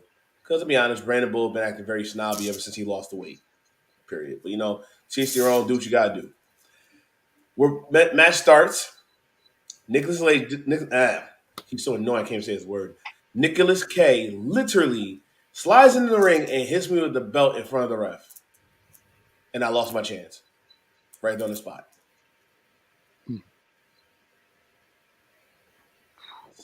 Wow. Wow. But wait, there's more. What? So later that night is actually the brawl for it all. It's basically UWA Elite's Royal Rumble. I totally forgot that at that moment that I actually had a slot. I was slot 21. Guess who made it to the end? You. With Nicholas K, Kyle the Beast, Hedges, and Robbie Roller. I was like, okay, this is going to be. I got 3 OGs, one guy who's just literally a beast, and I went through the distance, and I was the last man in the ring. So at the end of that night, I took the mic, I called out BT Bull because he said in his little promo that whoever wins, I'm gonna go there and shake their hand because it's the last time, and it didn't happen that way. I called him out, show how much of a coward he really is, and I gave him a little taste of what's gonna happen in November. So to me, I got the momentum, baby. I'm taking it. Getting back what's mine. And what's the date in November so that way the fans can, mark it on their calendars and get tickets and come check it out? November 19th at the South River VFW, 31 Reed Street in South River, New Jersey. Tickets are on sale at $15 a pop. If you wait till the door is $20, there are limited seats available, especially in the front row. Last place actually almost full seating. We had about a few people standing. Very happy about that. And on top of that, we can't be stopped. We can't be stopped. I can't be stopped. I'm feeling it. I'm on it. I got all lights in the room because all lights on me. I'm feeling it, baby. I like the confidence. Yeah, I was gonna say I love the confidence. Yeah. Well, listen. But that's not confidence. That's just himself. Yeah. The one thing I will give BT Bull and Nicholas K credit, when they stole it from me, I was down. But then I realized when they took that title from me when I first won it, I was complacent, I was lazy, I was comfortable for 2 minutes. And it reminded me I should never be comfortable. I should always be hungry. So they look at it like, damn, they messed up, then they might have. But they gave me a lesson to always stay hungry. So I'm going to be confident. I'm going to be there because I know I am. Let me fix this. Let me fix this. Let me fix this. I am D1 since day one. There ain't no more D1 anymore. I'm D1. That's it. That thumb means more than anything else now. Because everybody's been trying to say, yeah, you're D1. I'm like, yeah, I play college sports. Yes, I play Division I sports. But no, I'm just D1. Nothing else. Since day one. Exactly. So that's what's going on with that. And because of that, I had a few people already hired debuts. Some are being pushed back because of weather and conflictions. So Pro Wrestling Magic, which I already had made a previous debut with Prolific. I'm still freaking out with the feud that Rufus Lala and Isaiah Wolf's having on, to the point it's starting to look like it's tearing up the team. So I just hope that thing get resolved. But I was supposed to make my singles. I was told possibly singles debut at Pro Wrestling Magic, but that's got pushed back due to complications of timing and booking because Spartan Pro Wrestling inquired of me to have my single debut as well. When last time I was there, I tagged with Matt Vertigo, which was actually a potential tag team now is on the rise. We call ourselves Diligent Drip, 2D, 2D, just 2D. Mm-hmm. But now we got to worry about his recovery, so I'm back to singles competition for now. So that's what I have. And then also I had my time in Indiana, which was freaking awesome. And there's so much stuff going on that I'm too excited for January. January is going to be freaking big to the point where I am not even going to be in New Jersey. So big. Really? So excited. I'm so Would you say that 2023 is the year of the beefy? 2023 is the year of being me. And I'm going to be the best of me. No matter if it's beefy, saucy, or just diligent. Just how we going to do it. Wow. That's all. Like I know this is the weird. I know, Ryan, you see a fraction of this confidence when we just hang out. But like me, when it comes to sport, this is what I am. I believe in this sport. I believe also the business of this sport, and I'm gonna just be the best entrepreneur of this sport as I can possibly can. Yeah. And by the way, guys, I know some of you viewers are going like, there's a lot of awkward moments. Here's the real kicker: we all talk often.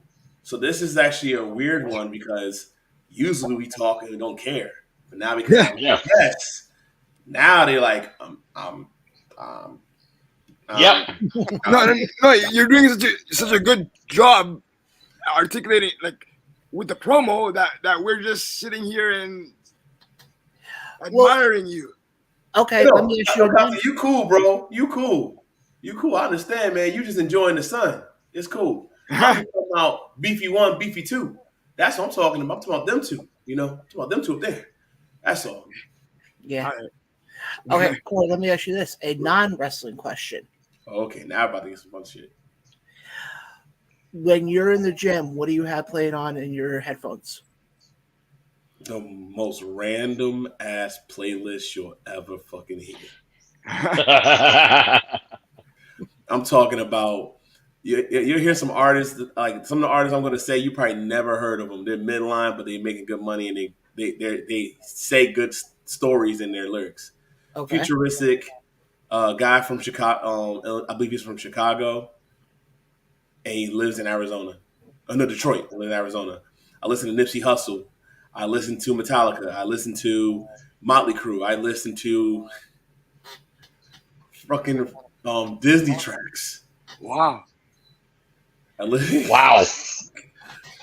I listen to theme songs from NXT and from Jim Johnston. Let's say it like that. Yeah. What else I listen to? I listen to a. Can I curse? Yeah. Of course you can. A ton of motivational speeches because one thing I realized in life that sometimes you don't need music to get you pumped. You need somebody to tell you to wake the fuck up. Mm-hmm. So sometimes at the gym, I be feeling like I'm about to fall asleep, like while I'm here, and I'll listen to that video or I'll listen to that audio tape, and I will go and I would dig deep. I would push myself. Like one of my favorite songs now. Listen to when I'm doing my running is Creed in the Creed 2 soundtrack when they did the Rockies running and then they made their little remix at the end. Yep. But I'm a sucker for the instrumental violin. And then right before you hear like a big bass and then you just hear the words amen. Like as if like I guess for me like this you feel like back in the day when people were just trying to dig from the slave times and like trying to just try to push through. So like for some reason I get like goosebumps and my whole body feels like I'm about to get another third or fourth wind and I'm just going nuts. No, I totally get that. There's music I have that, all of a sudden once I start listening to it, it kind of flips that switch off. on me. Yeah. And then also, one of my Disney songs I listen to is "Be a Man." Yeah, okay. I've heard that before. Only because I don't know why. It's just like it's just there. Like, and I do that random. Like I'll have it on random, and all of a sudden, if I hear that, I literally would just stop and wait for the music to amplify, and I'm like, that's it. Go on set. It's going to set. Let's go. It's going to set. Yep. Let's go. Well, the best one with me is there's certain songs I'll have, and all of a sudden, like I'll be just sitting there, and I'll put both my headphones in, and once it hits that part of the song, all of a sudden it's like not having an out of body experience, but it's like that energy comes back. And one, I'll be honest, the one I have right now, people may chastise me, I don't care, is San Quentin by Nickelback. Yep. It's like something about that song flips the switch for me. John, I'm in the same boat as you. That's like one of my top workout songs now. Yeah, and with me, it's like, no, go ahead. Oh, I'm sorry about that. One of my throwback songs I like to listen to is "I Will Not Bow." I don't know why. From Breaking Benjamin. It's funny, when I first started wrestling, that was actually sorry. Was it? I think it was Diary of Jane. I forgot, it was a Breaking Benjamin song. It was actually my theme song, but then I got rid of it real quick because of branding and personality. Like, even though it showed a dark side of me, but like one day, if I ever have to do a dark tribute to show how shitty I'm going to be to fucking somebody up, oh, trust me, believe I'm using that song. Yeah, but I totally get that. That there's certain music out there that can get you, not even so to speak, in that energy, right? Put a smile on your face. Yeah, or something that just help you, make you relate. Exactly. Because there's another one I have, and you guys are gonna laugh at this one. It's from the movie Moana. Okay. And if you've ever seen the movie, there's a part in the movie where the Rock's singing "You're Welcome." Yeah, you're welcome. Yeah. That's another one that it's like as soon as I hear that, it does something. But Ryan Costa, anything else you guys want to? You know what, man? I'm honestly out of questions, to be honest, man. I can't really think of any other questions that I wanted to ask. It usually happens, bro. You know how we always hang out, and the next we know, other questions come in. Yeah, exactly.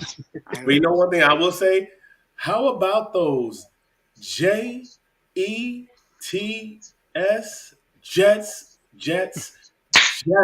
Hey, you know what? I'm actually very happy that's happening. Very happy. Like, it's like a long time coming that's happening. Like, they're getting their just due. I'm very happy that's happening. Agreed. Yeah, those boys in the white and green, baby. Yes, sir. Billy chimes in here on YouTube and says Breaking Benjamin put on the most amazing live acoustic show. Yeah, I could see that with Breaking Benjamin, because Breaking Benjamin to me is one of those bands. They haven't done anything in a couple of years, if I remember correctly.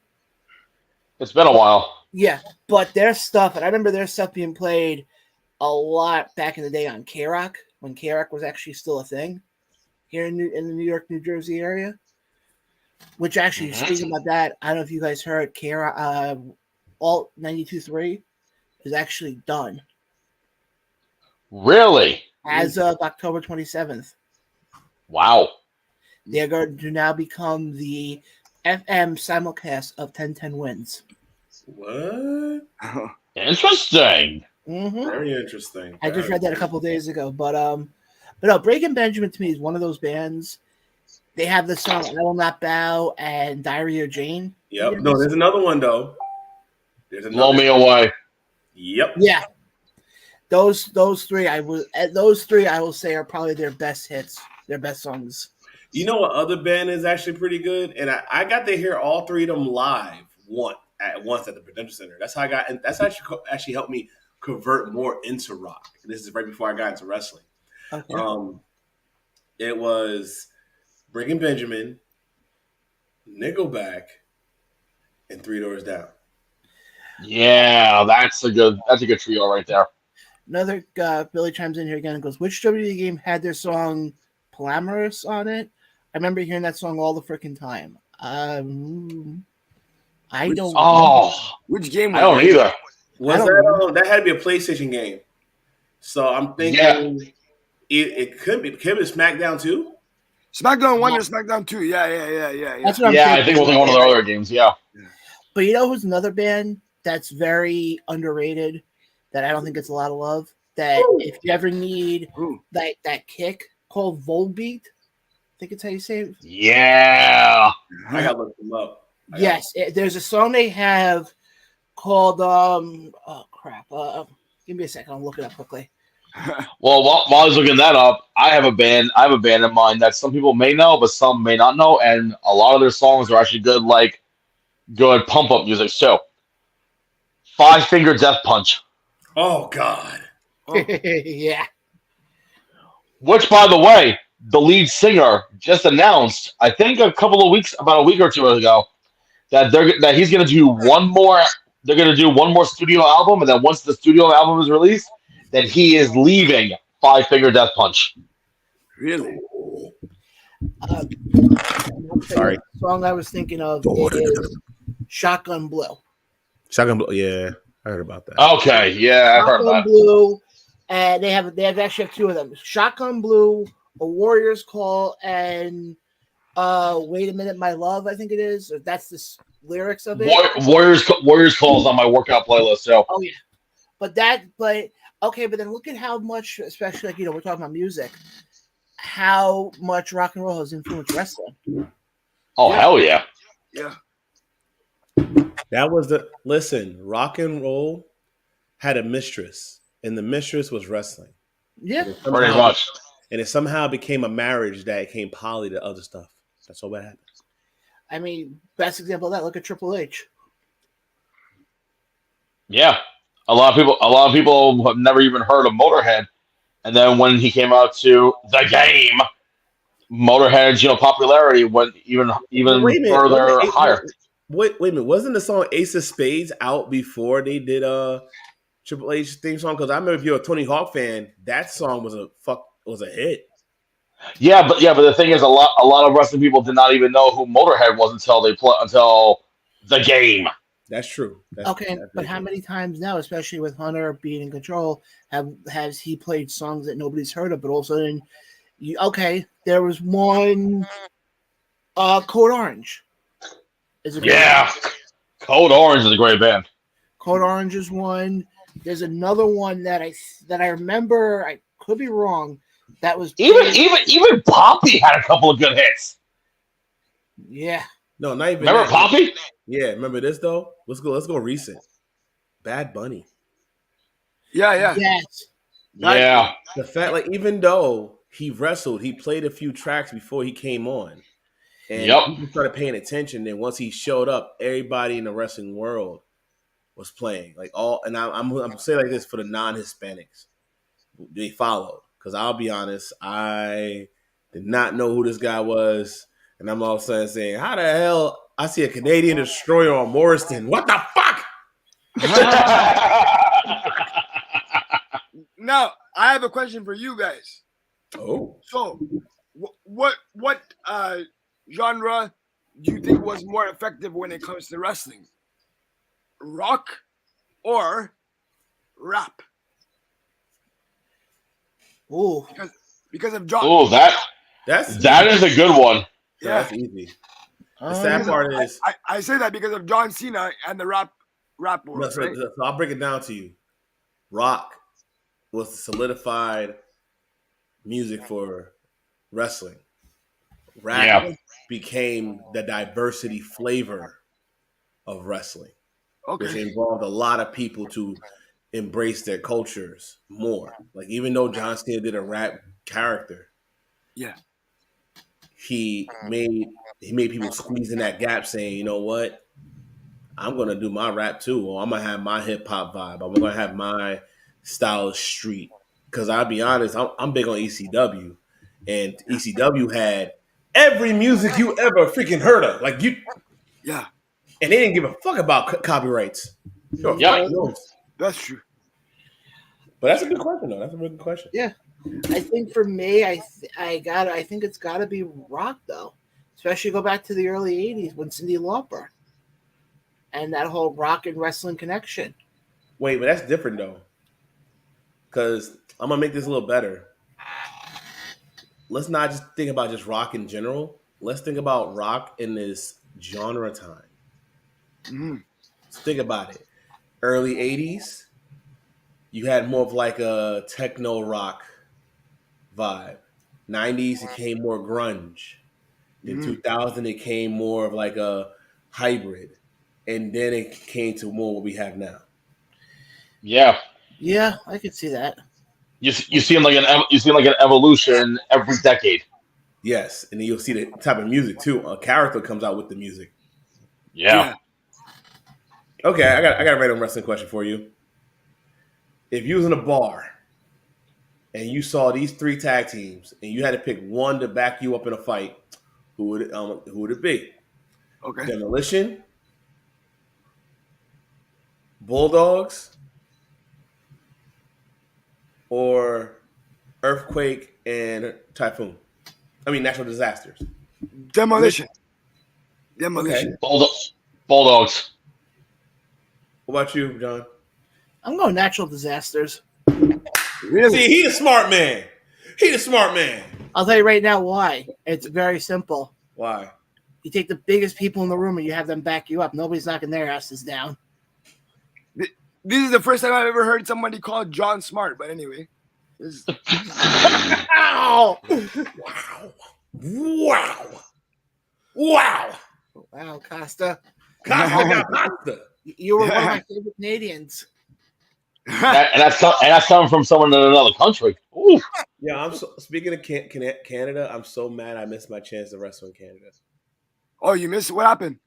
I missed the slot on when they was going to leave because I had I had stuff to take care of personal, and they ended up going to when I was in Indiana, they went to Canada, and I was crap. Oh. But my thing is, I'm trying to figure out how the hell did they sneak their gear?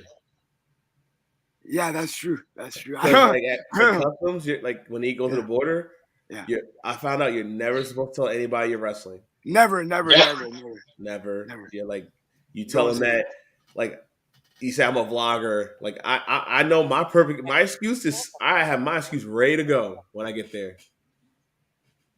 It's like, what are you here for? Well, I want to be a tourist for once. Yeah, I got some cool cars. I want to see the cars. I want to try your bacon, and I want to try your women. And I'm praying that I have a male officer so I can say the last thing and go. So you're like, oh, you want some of that, Trust me, man. We don't say as much as people think we do. But I know for more of the uptight French culture of Canada, I know they say A. I know a lot of people. Yeah, they do. Not me though. I know. Sometimes they don't know what they're talking about. Yeah, I figured their A's that cover up like they don't know what's going on. Hey, do you know the sky's blue? I'm sorry. The best one I remember was Family Guy episode. Ryan, I think you'll know what episode I'm talking about here in a second. When Stewie and Brian go up to the North Pole. Oh my god! And they get stuck in Canada. Oh yeah. And they're trying to get AAA. And the guy comes. And the guy turns around and goes, "Oh yeah, I'm coming from AAA." And he was like, "Yeah, that's AAA." And Brian turns around and goes, "Stewie, not the AA you're thinking." What are you talking about, Brian? It's the best thing. We're gonna go AAA. We'll be fine. You can take my my snowmobile, maybe part of my leg, yeah. Oh, I don't know, man. I'll take your leg, man. Hold on, man. Anyways, man, let me know the next time you're able to come up here, and I'll make sure taking care of. That's a promise, bro. If I go up there and I take my car, the first thing I'm telling them, I'm going for a car show. Period. Okay. Wait, what? Whoa, hold on. What the hell is going on? What's going on, brother? Sorry, I have on Dynamite, and it's the main event right now. Yeah. Apparently, the match is over. What? Early? Because apparently Hangman Adam Page injured himself? What? Oh my! Another Like how injury? bad of an injury? Another injury. That the ringside physician was in the ring stopping the match, apparently. I don't know if it's all an angle or this is legit. Oh, No, shit. I don't see. Wow, I don't see where it would be an angle, but No. Here's the thing. You got to say this. I will say AEW to a certain extent, and I might shoot myself in the foot because what I'm about to share next is going to probably kick me in the ass. They have used a lot more of the injury angles where, like, if somebody's like slightly injured, they'll do something that's related to that, oh, and then it's legit, but it's a work. That's saying like, okay, it's enough to where they take a break. This one might be like mid stop, like, yo, man, gotta go to ER type of scenario. I don't know because they still got but then also it could be part of the story too because MJF was sitting up in the booth, but then sitting up in the suites, then he's gone. But now it looks like they're like trying to kill time because they still got like 5 minutes left. So Actually, no, not even more than that. So in that case, in this, we could call this real shoot, or they're just doing really good shit. I don't know. Like they have like 8 minutes left, so I'll tell you right now, I'm very curious to see what the ratings look like between these two shows tonight. I know, same here. yeah. I am very, very curious. Man, they got to bring the Tuesday Night Wars back. And No, please don't. No, I think the whole no. war thing is ridiculous. It worked out well in the '90s between WWE and WCW, but no. If they did a YouTube war, then it'd be different instead of TV cable TV. True. Yeah. I'm just trying to figure out what the hell they're doing with this because I mean it looks like they're really killing time. I didn't even consider this Tuesday night or the last Tuesday Night War to be a war, really. But anyway, that's just me. Oh no, I understand. But like I said before, I think the whole when they had the Wednesday Night War back in the day, I thought that was the stupidest thing. It was. Yeah. But Corey, let me get back to you for a second. Yeah. Our esteemed producer told me you had an announcement to make. Oh, he's such a snitch. Ah! The announcement will be put on when I say it's ready. Oh, okay. Oh. I'm not following the producer. Okay. Oh. You don't pay me enough. Talk to him then. Okay. Ah! Oh shit! What the? Hello, producer. Yes. Wise ass. Mr. Dillinger, you wise ass. Yes, I said this whole thing just so I could be on your show because I've been supporting the show since the breakdown and the rebirth. And I had to make an announcement just for you to put me on the show at the last second. Blame John for that one. Well, thank you for your support, Mr. Dillinger. We greatly appreciate it. I appreciate you. What the hell are they doing? All right, I appreciate you, man. But these guys up here, these are here. Huh? Sorry? Cassie, He's talking about the Oh, okay. Cassie's talking about me and the two knuckleheads over here. Okay. First of all, I'm still watching Dynamite right now, trying to figure out what the hell's going on, and I think this is actually legit with Hangman Adam Page because Taz took his sunglasses off. Really? Usually Taz don't take his sunglasses off unless some really shit happens. Okay, then that's legit. Uh-huh. Then. That's legit then. Yeah. It's legit. If he did that, yeah. Wow. And apparently it must be bad because now that Moxley's on the microphone and he's saying prayers and speedy recovery for Hangman Adam Page. So I think it was legitimate. Jesus Christ. Yeah, I'm Yeah. going through because even Dave LaGreca, a friend of the show, tweeted out 34 seconds ago and said, "I hope Cowboy is okay." Scary. But no, I'm actually backing up right now to see what the hell happens. So I'll say, tell me that, man. I'm more into this right now. Like, screw me. Like, who am I? I'm nobody. Hangman Page. We got to find out what's going on with him. Oh, I'm trying to. Folks, we apologize for the lagging. I'm just okay. So Hangman was trying to do his what the hell? His clothesline, elbow, Yeah. off the ropes, clothesline, countered into this thing, buckshot lariat, and apparently, he was doing fine. Runs into the corner. Okay, that's what happened. What happened, brother? What happened? What? Talk to me. Okay, so as Hangman Adam Page was running to Moxley in the corner, Moxley gives him a nice clothesline. But apparently what happened was it looks like Hangman kind of ducked a little too fast and clotheslined him right by his neck. He got right in the throat. He got right in the tweeted out 5 minutes ago. Stretcher out for Hangman. Yep. Oh shit. Like he wasn't. Yeah, they got him right over here by his left neck and shoulder Clavicle blade. Clavicle. Yeah, he was barely even moving. Moxley had to help bring Hangman to his back. It's a legit. And Page is laying there like this with his arm out. God damn it. On his back. Damn it. Why does drama has to do when I'm on the show? What the fuck? Why? Why every time I got to talk on a show, somebody talking about drama with somebody else, and it's not about me? Is it about somebody's or somebody's left nut, or somebody being beefy, or somebody just being in Canada? It's never about me. Oh, don't worry, Mr. Dillinger. We appreciate you immensely. And you're the best promo worker in the business, sir. You know what, man? You've been trying to cover up for these three hooligans this whole show. And to a certain extent, I applaud you. But right now, you're digging in the quicksand and you're not getting yourself out.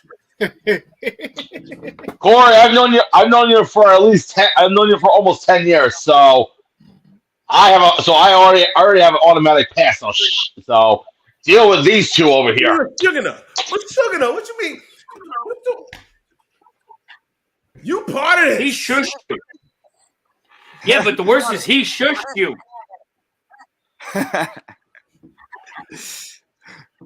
Who shushed who? Wait, who shushed who? He said you shushed Mr. Dillinger. Shushed me. Well, I do apologize for shushing you, Mr. VP Dillinger. No, the catch is Carl just like causing problems. Don't you, man? No, only for John. Don't worry. Hmm? No, it's only for John that I cause problems. Especially when he calls me out on a challenge. Oh, yeah. Also, by the way, they're teasing an impromptu title match between Moxley and MJF right now. Really? Cat ain't happening. Exactly. Yeah, no, you got that right. He really rolled out of the ring. And also, you know that the injury is legit when the bottom rope is loose as hell. Because they had to get the person out. Yep. Yep. Yeah. Wait, hold on. What the hell is he? Oh, no, he's grabbing the microphone. I love the fact we got Ryan as our play-by-play because I damn sure don't have this shit on right now. But yeah, Corey, what do you have coming up?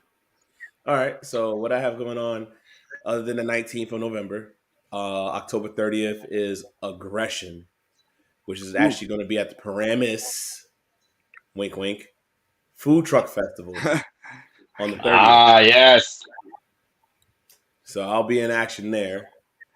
I have a few special tapings with Primetime Wrestling.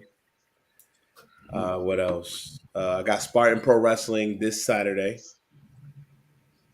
I believe I'm in the main event. So I'm gonna pull out a show. I'm gonna pull out all the stops for that one. I have Pro Wrestling Magic in November as well. December is completely shut down. I am not wrestling. I am just gonna hit the gym. I'm just gonna be running. I'm gonna just make money because this guy is not gonna be in New Jersey on the new year. Yeah. This man is gonna be in Texas. Because I did something very interesting. So we all know about these super camps, right? Yeah. So how many super camps do you think that's out there? Something like legit, like hosted by a great worker, not a promoter. Probably about 4. So one of them was AEW. Mm-hmm. There is a super camp for WWE. There's a super camp for New World Japan. And there's another one. Well, there's two of them. Reality of Wrestling with Booker T and Rhodes Wrestling Academy. Ooh. Which one do you think I fall in? The Rhodes Wrestling Academy? All of them. All of them, yeah, all of them. Oh, you political correct motherfuckers. All of them. But you know what? The smart man was John. Again. Oh, this is the second time ever I've heard somebody call John smart. Holy crap. You need to take a shot then. Take a shot, bro. I'm not taking no shots, man. Hey, you say don't call him smart, so take a shot for it. I'll take a banana for it, yeah. Whoa! Whoa! He said banana. No, Hey! Wrong platform. That's for our OnlyFans, Costa. Wrong. Come on, pasta. Come on, Costa Pasta. You know those noodles are for a different channel.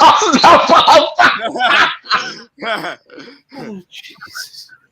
Oh gosh. But yes, I reached out to Rhodes Wrestling Academy. They had a special camp going on.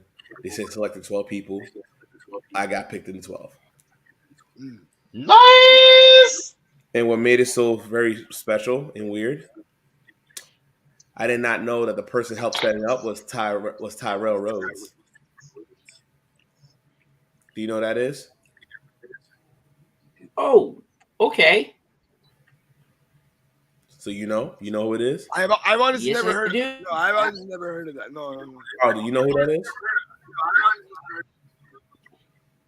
Yes, Carl. I do. Carl. You know who she is? That is Dustin Rhodes' ex-wife. Yes. Oh.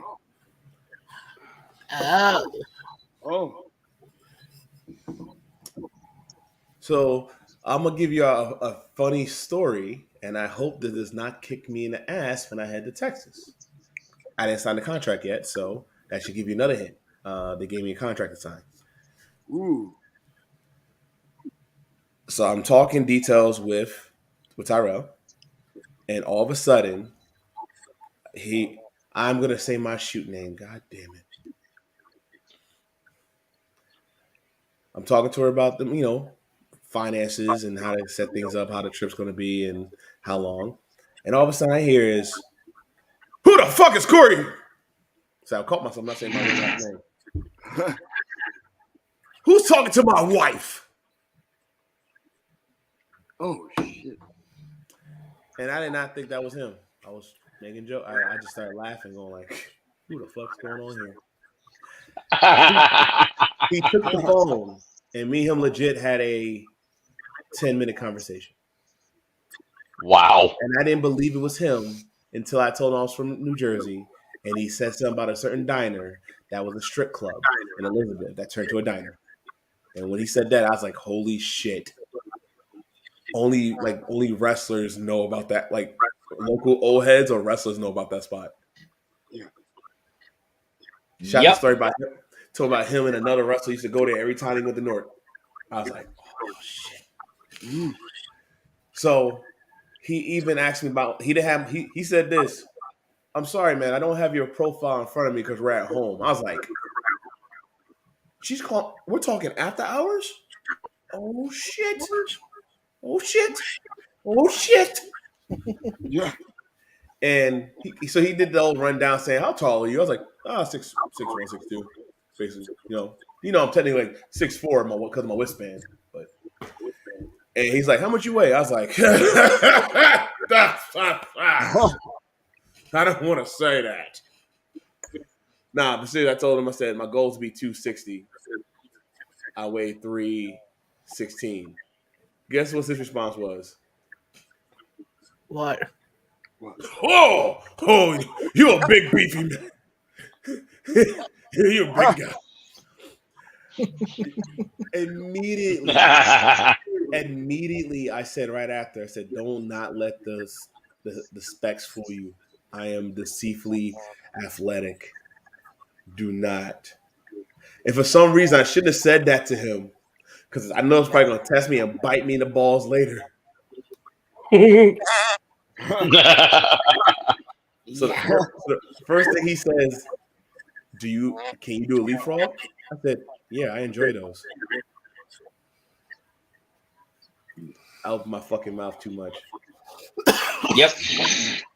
Don't get me wrong. I can do leapfrogs. That's not. I'll put it out there. I am an athletic motherfucking reason.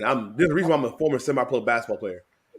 But I like the people just to go by my size and then they look at me and go, "Whoa."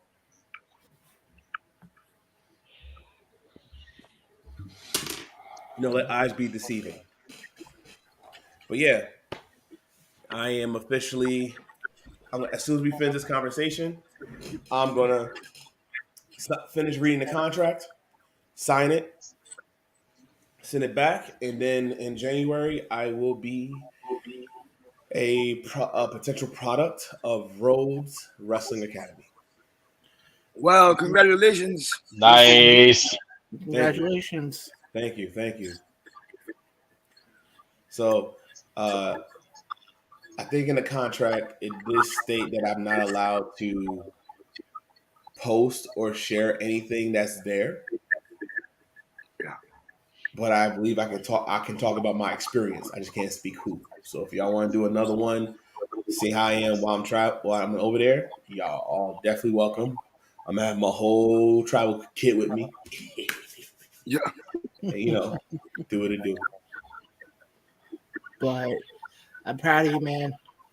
Thank you. Thank you. Same here. Like you said, 2023 is the year of the beefy. Beefy's about to get about to be on some lean meat. He ain't gonna be all beefy and fats. He's gonna be lean meat.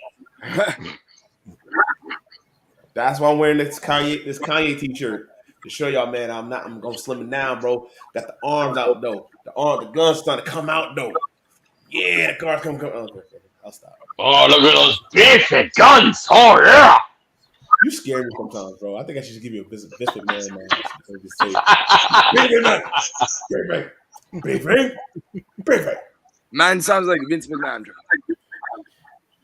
Stay beefy or you're fired. All right. Oh man. You know what, guys? If there's any promotions that from small or big that y'all think I could fit in as a personal preference, what would it be? Oh. It could be small, it could be local or national, don't matter. Just like when you see like, hey, I think you can do this here.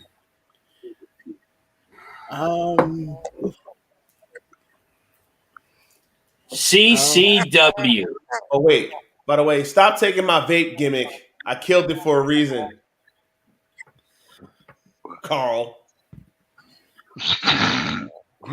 Taking my bait gimmick. I was the real bad news. I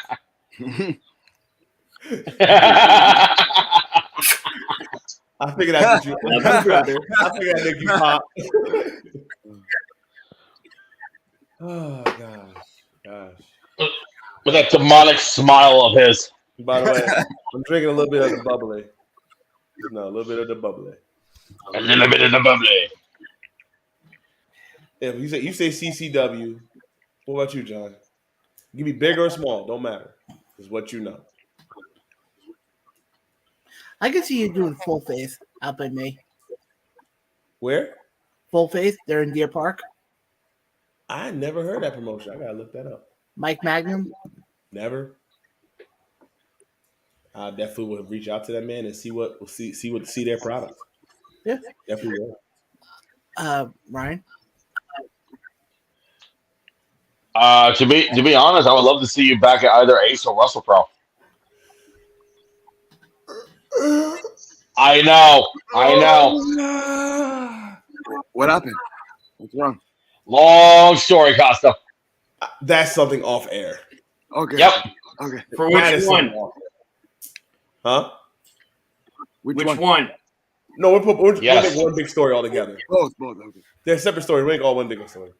Because at the end of the day, both companies are good. They're growing. They're doing their thing. They're happy. I'm happy for them. I'm happy for the time I've had with them.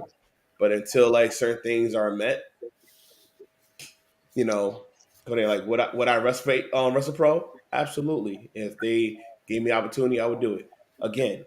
If Ace asked me for it, I would do it again too. Ace, I just have to have certain requirements fulfilled. But also, just like Carl said, Colossal Championship Wrestling. Why CCW? Most of them mofos they own are not even beefy. They're not me. I can honestly see you in AEW. I don't know how you feel about that, but AEW, I can honestly see you in AEW. You know the funny thing is, everybody can see everybody in AEW. Now I'm gonna talk on some. This is like dark side of me. I'm gonna speak out. You want to go pro? MLW. You want to go pro? MLW. Major League Wrestling? Oh, look at me like that. If I wasn't booked for the match that I had, I'll be down in Philadelphia for their show. And who knew what would have happened? That's all I gotta say. Like I just said, you want to go pro? Forget AEW, forget WWE, go MLW.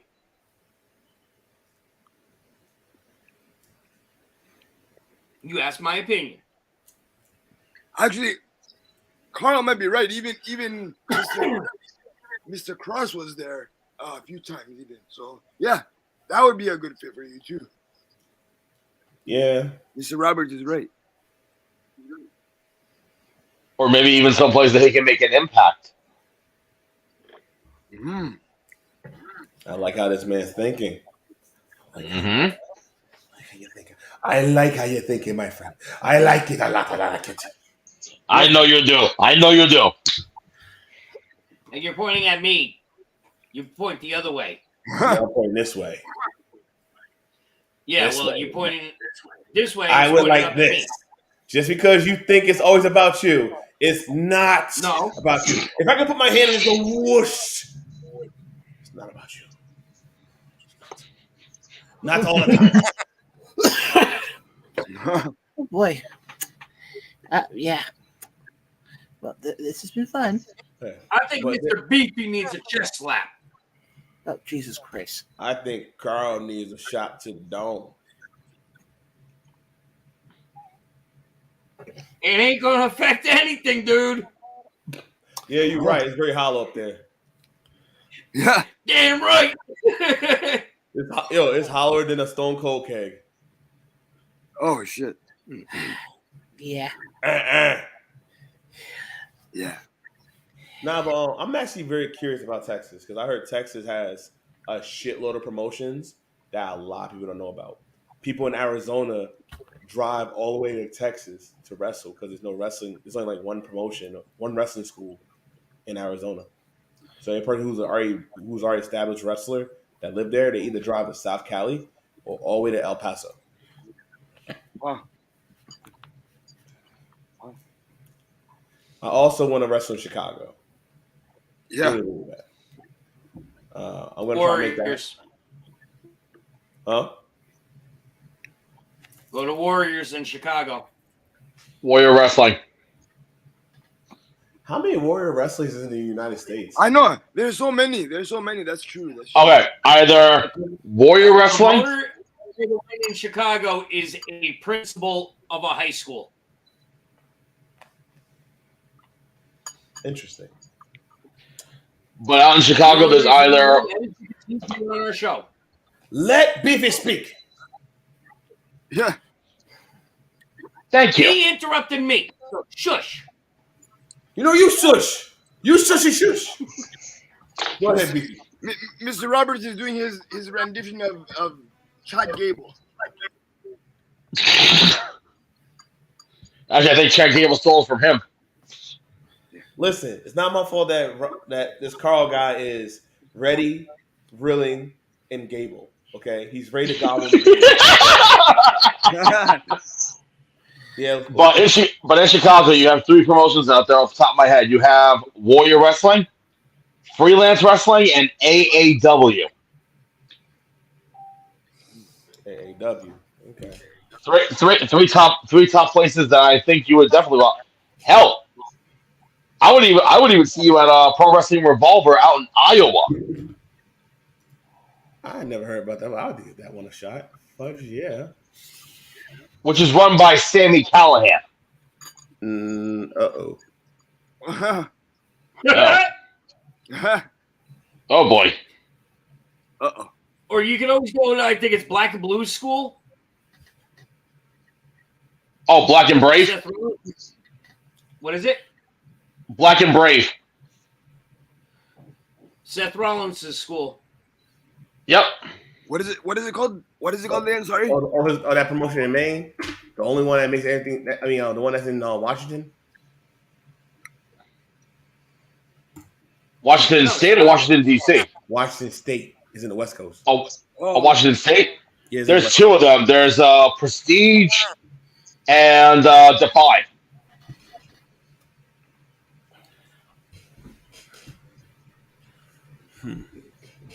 There's too much wrestling going on. That's what it is. Yeah, That's true. You know what? Is there a wrestling company or academy that even know anything? I'm gonna name some states. Let's have some fun with this. I'm gonna name a state. Y'all can use the internet all you want, but if you do, you got 12 seconds to look it up. No, you got 10 seconds to look it up. All right. In the state, you gotta say whatever promotion you think that's top notch. Fair? Mm-hmm. Okay. Hold on. Time out a second. Time out. Little bit of breaking news for those that are not watching NXT. So apparently they just did the Kevin Owens show with the NXT match. And, they have a brawl, and Ilya Dragunov is, the winner. All of a sudden, out comes Austin Theory. Really? Okay. With the Money in the Bank briefcase. That would change up things. So, are they possibly teasing him cashing in on the NXT title? Well, technically, he'd be the first. Yeah. He would be the first. That's true. He is the product man. But, all right. So, I'm sorry, Corey. Go right ahead. Let's do this. Let's start easy.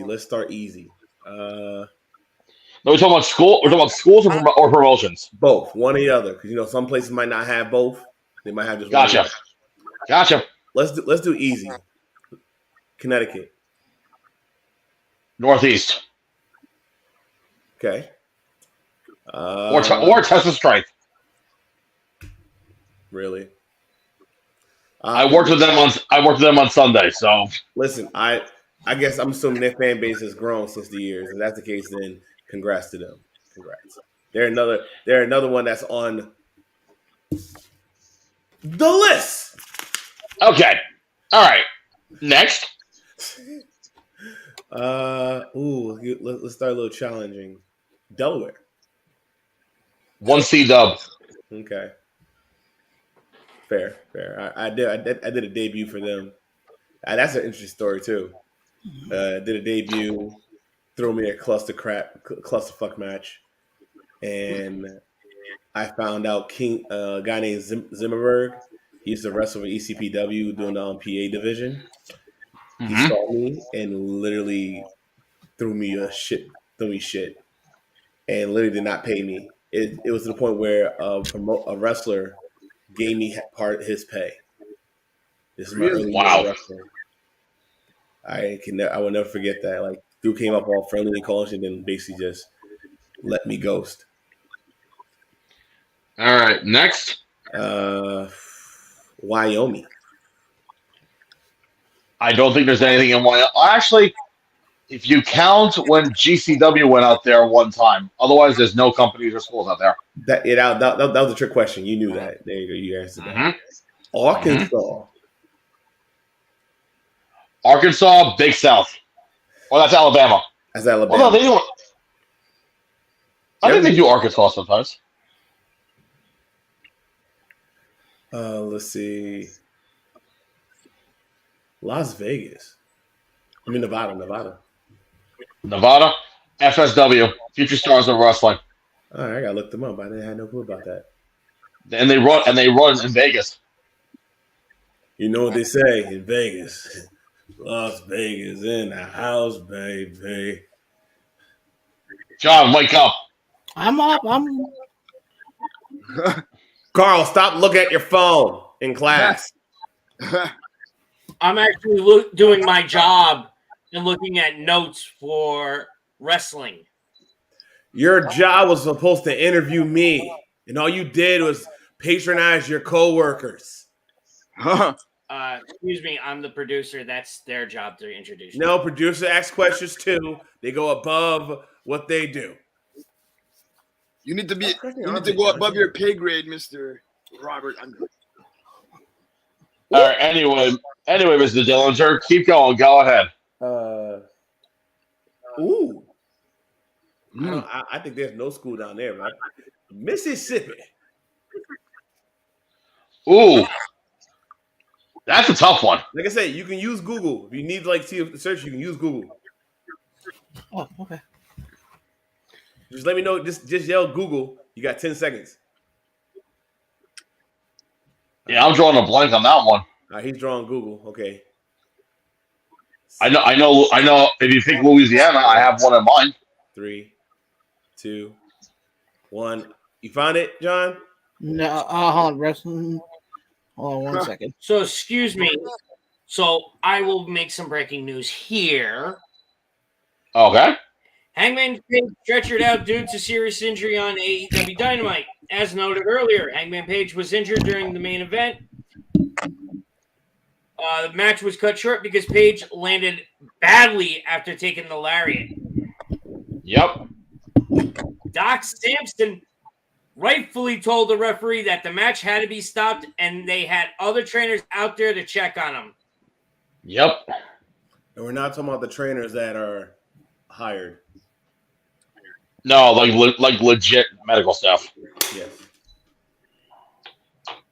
The cameras did not show that the ropes had to be loosened so they could take Page out on a stretcher. There were about 10 minutes left in the show when the injury occurred. The cameras didn't shoot anything close up, and they instead focused on Moxley, which is the way it is to be done. Mm-hmm. To fill for time, Excalibur ran down next week's matches, and then they sent MJF out to announce that he would challenge Moxley for the world title at Full Gear. That segment may have already been planned, or an audible was called to announce it tonight rather than a future Dynamite. I guess it had to be to cover up the chaos, but still. I think And I I'm think gonna I say think that this was right here, right now. Wrestling news should be shot.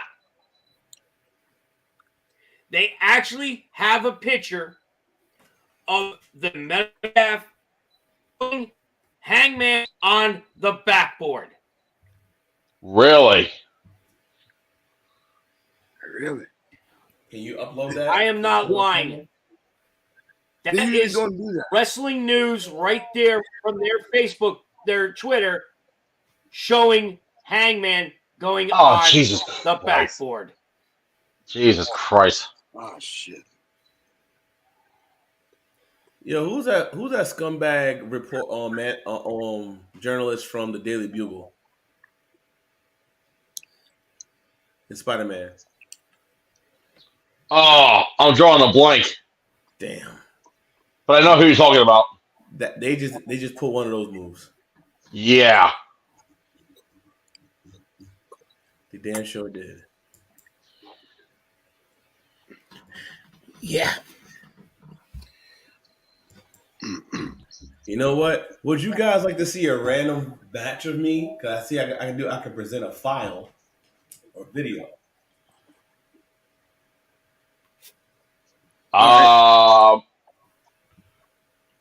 Do we have time for a random file? Well, I was gonna say, Corey, why don't we do this? I'm not saying I don't want to see it. I do want to see it, but let's finish. Let's not do it on camera because we're already hitting like 2.5 hours. You know Yeah. Well, you know what? You should be the boss. I'll listen to you, not Carl. Yeah, let's do that. Not Corey, I'm not kicking you up, but I'm just saying I want to get to a few other things That's fine. That's totally before fine. we say goodnight. Stay I know we on want. camera with us. Yeah, you can stay on the show. Yeah, if you can want. stay on. Yeah. You can stay on. I was going to start a show. Well, you going to try to kick me out? No, You gonna try to- No. no, Huh? but Huh, Carl? I would keep you on there. I was keeping you on. But let's get quickly now into Impact Wrestling for a little bit here. And I know Carl saw the segment. Ryan, did you see the segment? I did. Featuring Bully Ray, Josh Alexander, Steve Macklin, and all those guys. Bro, I don't know how you guys follow Impact, but there's nothing here that indicates that we can reach Impact here. So you guys gotta Possibly go to YouTube. Go to YouTube. You can catch the whole segment there. Oh, true. My bad. Yeah. Remember, main channels is always going to either be pop-up Google, YouTube, or Pro Wrestling Sheets. Yep. Right. Well, Right, I'm right. just going to say this right now. That whole segment that they did got me emotionally invested in whatever direction they end up going with. Mm-hmm. With that angle, because not only did everybody start calling Bully out, but I noticed also not only are they pushing Josh to be one of the bigger names in that company, but there's another name also in that segment who I think you're going to start seeing that push, and that's Steve Macklin.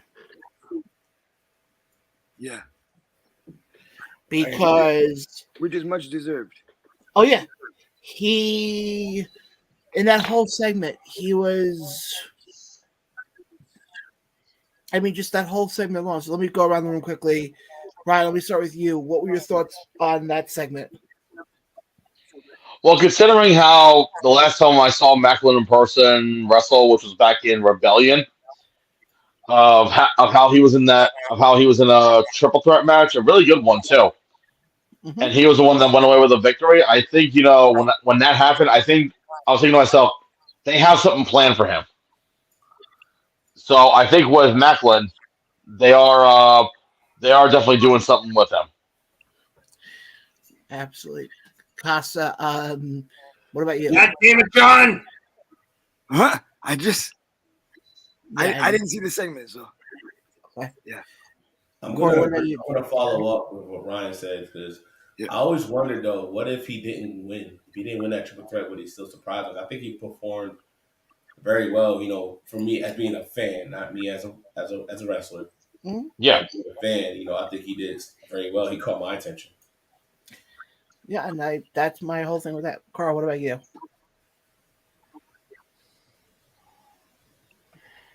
They're definitely setting something up, but the question is what? Mhm. Don't need to know. Just watch. Don't believe him. Just watch. Yeah. But I really think what they're doing right now, especially when everybody started saying how Bully basically politicked his way, and that's really blurring the lines of reality and The wrestling. business in the business. Yeah. Well, I'll be But honest. though. here's the thing. Was Bully telling the truth?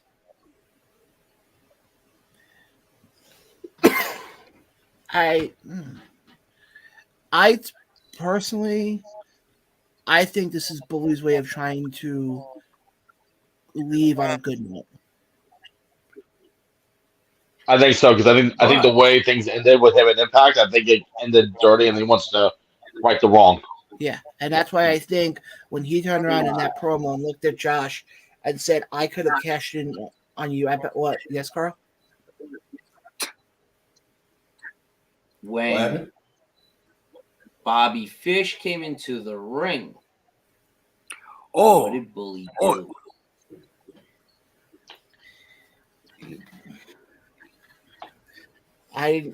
Bully walked behind Josh to the other corner from where he was standing originally.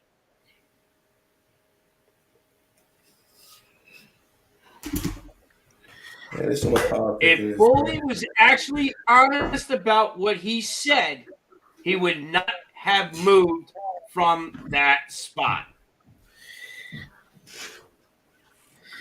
I mean, it's going to set up one of two things. It's either going to set up the biggest swerve that Impact has done. That's the only thing I can think of. So it's going to that going off what you just said. That's the only thing I can think of what's setting up. Speaking of setting up, there was also one other thing that was set up after Josh Alexander took on Bobby Fish at Impact, and that was the X Division champion Frankie Kazarian coming out and cashing in his option C for a shot at the World Heavyweight title. yeah. The way I think they're doing it with Josh is they're basically setting him up that he is going to basically become this champion where it's like, I don't care what level you are in this industry. Basically, he's going to be a fighting champion. Now, getting back to the whole thing with Bully, I do have a theory, though. What you got? What's your theory? Their next pay-per-view is Hard to Kill in January in Atlanta. Yes. I have a feeling that Bully might lose because what's after Hard to Kill? Slammiversary? Just wrestling in general. What's also happening in January? Oh, the Rumble. Mhm. Oh, okay. And considering the game is running things now, maybe have Bully Ray show up in the Rumble and not Bubba Ray Dudley. Or might have Devon with Bubba because they've been doing a lot of pictures of showing meet and greets. Yep. Yeah. That is also a possibility, yes. Hey, but I look at this way: we're wrestling fans, and we're in it for the ride. Yeah, Yep. definitely. That's the best way to put it. Last thing I want to get to, because it's actually kind of leading to something regarding Carl, is what happened this past weekend. What he steal? Wow. Yeah, I was actually about to say what did he do, but then I remember the story, so yeah, never mind.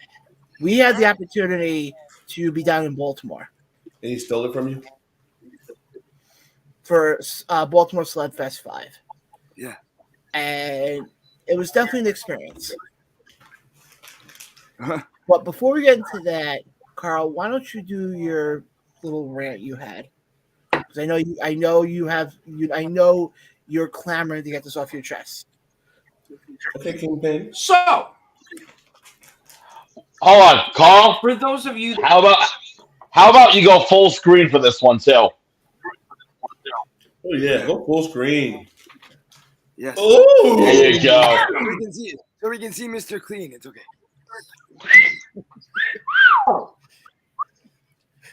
when it was announced for Celebfest 5, Mr. Blaine and I spoke about it, and we decided we were going to go. I booked 2 rooms. Yes. Everything was copacetic. We get down there. We go check into the hotel.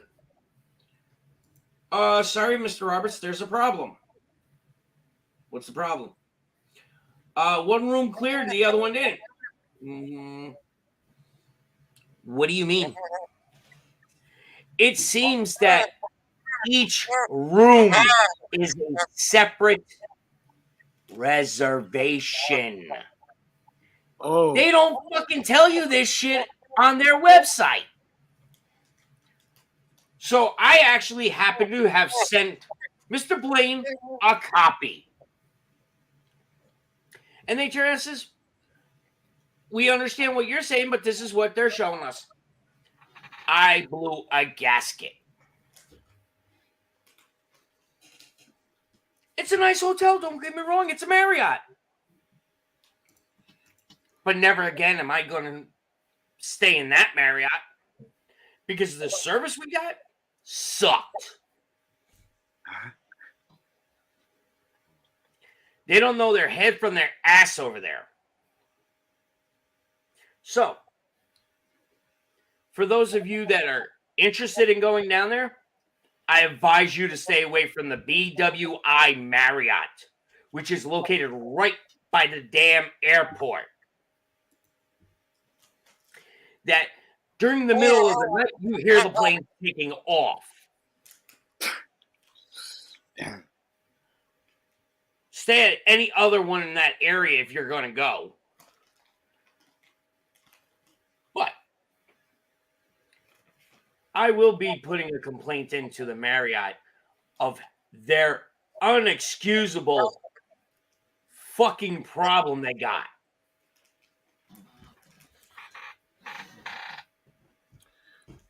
So let me get this straight. They didn't try to accommodate your situation at all? No. Really? And then they charged my ass $100 for a hold when it should have been $50. I turned and said, excuse me, it's $50? I was like, your fucker just charged me $100. Really? They're like, oh, it's $50 per room.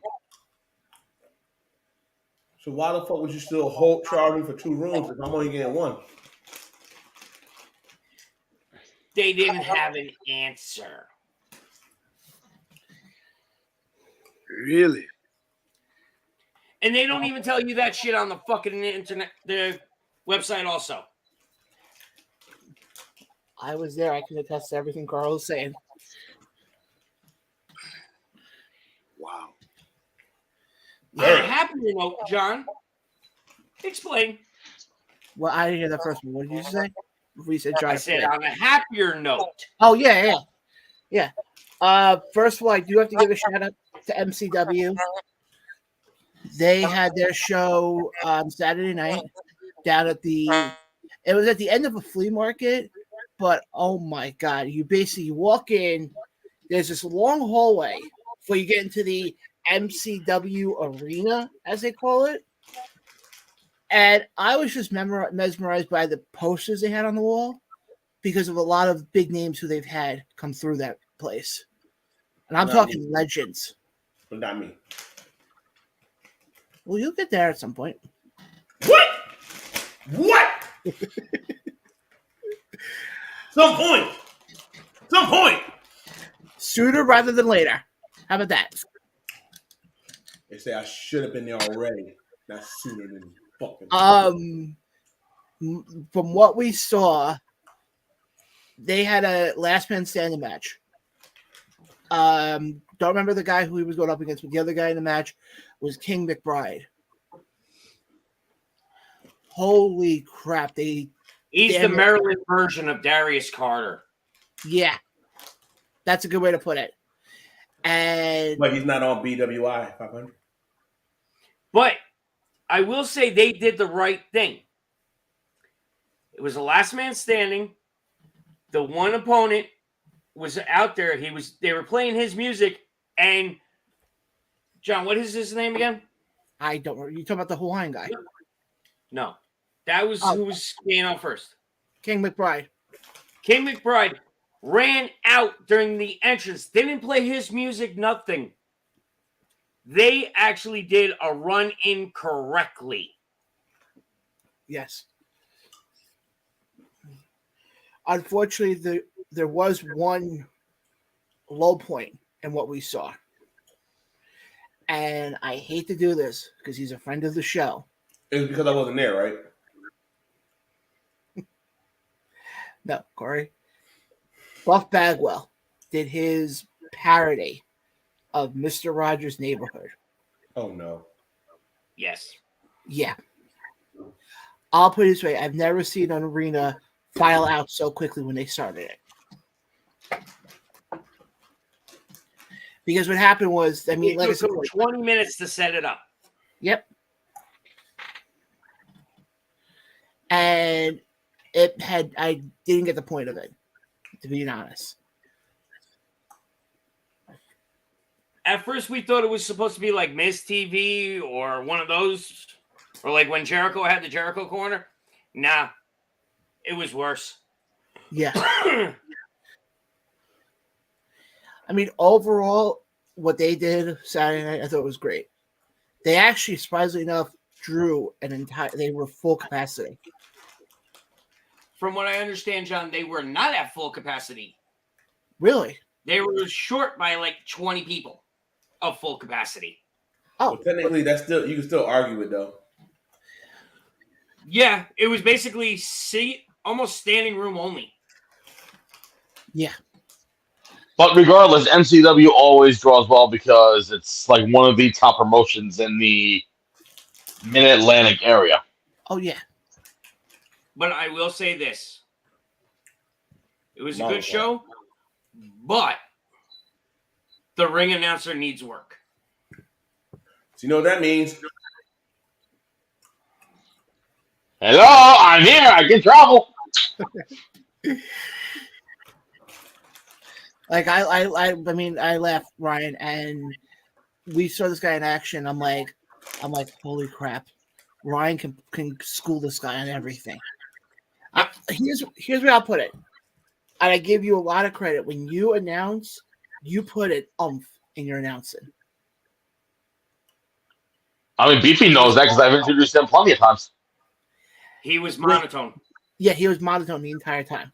He goes, "Oh God!" From Irvington, New Jersey, weighing 320 pounds, Corey Dillinger. Yep. Pretty much. Yep.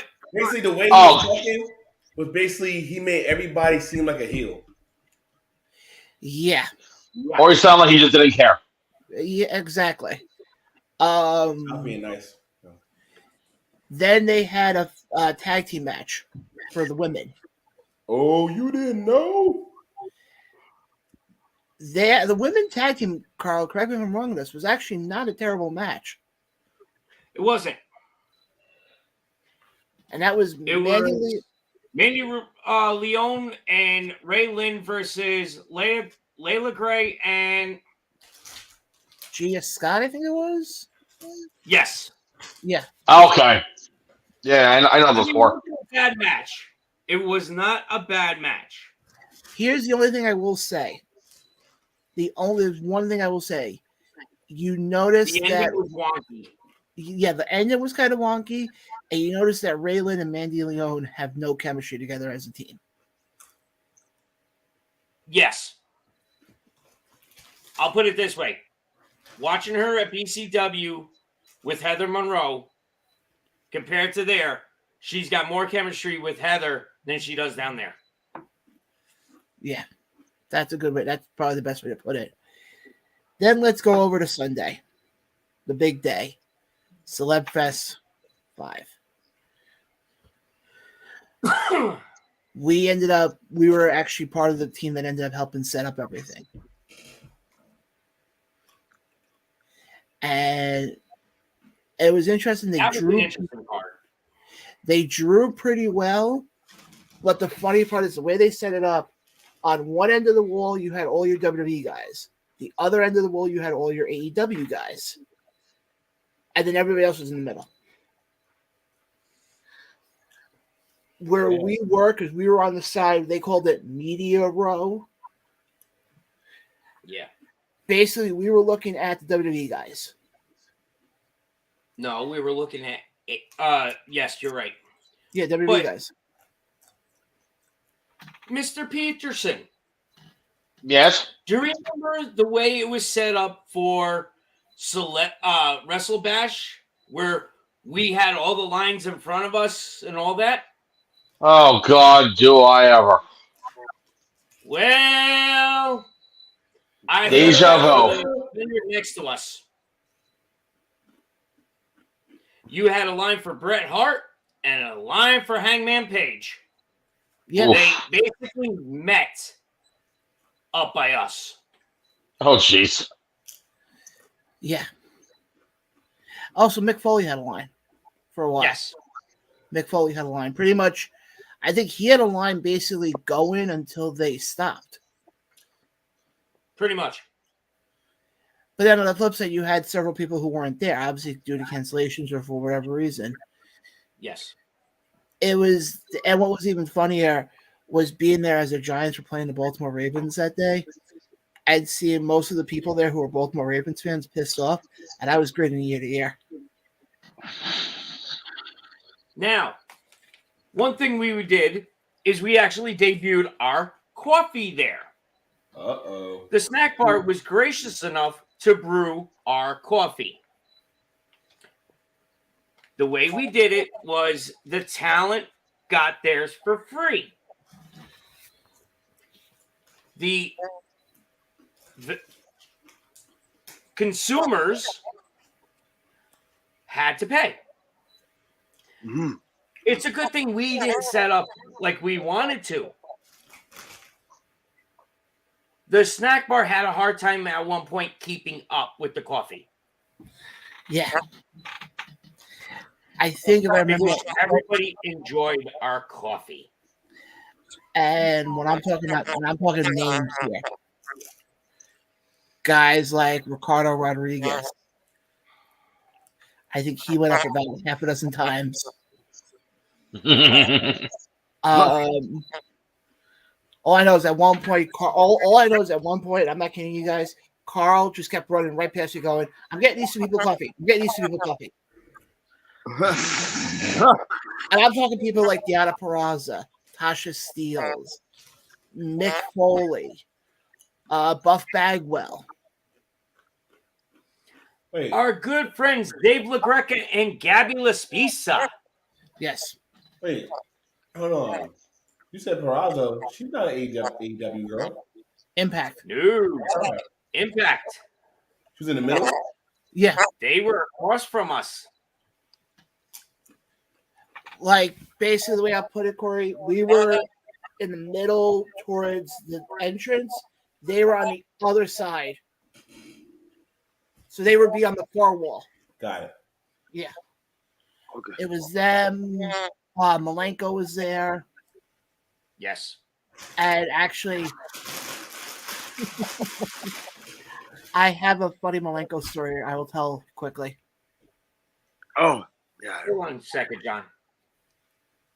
The Godfather loves our coffee. Really? Oh, wow. Yeah. Not only that, Cole Carter from AEW loved our coffee. Okay. So I'm just going to say this once, Just now. I'm going to say this. Did you record these people? Yeah. Did you record it? No. No. Abaddon enjoyed our coffee. I don't get it. Nah, this is the button. Oh, God. Shoot, shit. This is me as your marketing advisor, Carl. Next time, record it. That's the If market. they like it, just ask them, can they talk about it? It's actually easier to get a cameo of somebody liking a product from a wrestler, especially from a wrestler point of view, than getting them to say, hey, my podcast. That's true. I agree. Oh, don't worry. One of our guests that will be coming on shortly will also do a little PSA for our coffee. That sounds awesome. But that one person compared to, you just named 1, 2, 3, 4. It's 5, somebody in this 6, area 7. too, Mr. Dillinger. Say it again. It is somebody from this area too. Yeah, that's nice and convenient.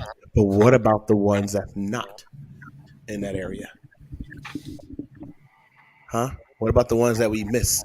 Like Godfather, Micah Foley. Huh? What about them? Blame John. Hold on. You can't blame me. I was at the table for most of the day. You're the one that was getting the coffee. Carl. You're I'm the one that's scot getting free the on coffee. this one. You can't ride on his one nut this time, bro. Sorry. It's okay. In February, we record I'm sorry, John. testimonials. I sincerely apologize, Sean. No, it's fine. It's fine, but Anyway, let me tell this quick Malenko story. Then I want to think about wrapping up the show. Got it. We're at the hotel, coming up with some game plans for future Celebfest. And good friend of the show, the lovely Miss Larkin, comes walking by. So we start talking to her for a few minutes. And must be because I was exhausted.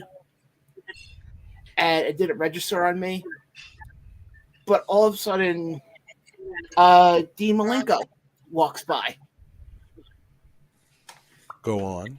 And I didn't register in my head till I walked back to Carl. And Carl's like, that was Dean Malenko, right?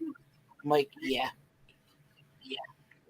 That was a, yeah.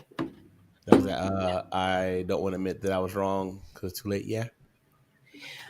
Pretty much, I'll put it that way. just like when we were at the Hall of Fame dinner, he didn't realize it was Malenko's brother that was talking to him.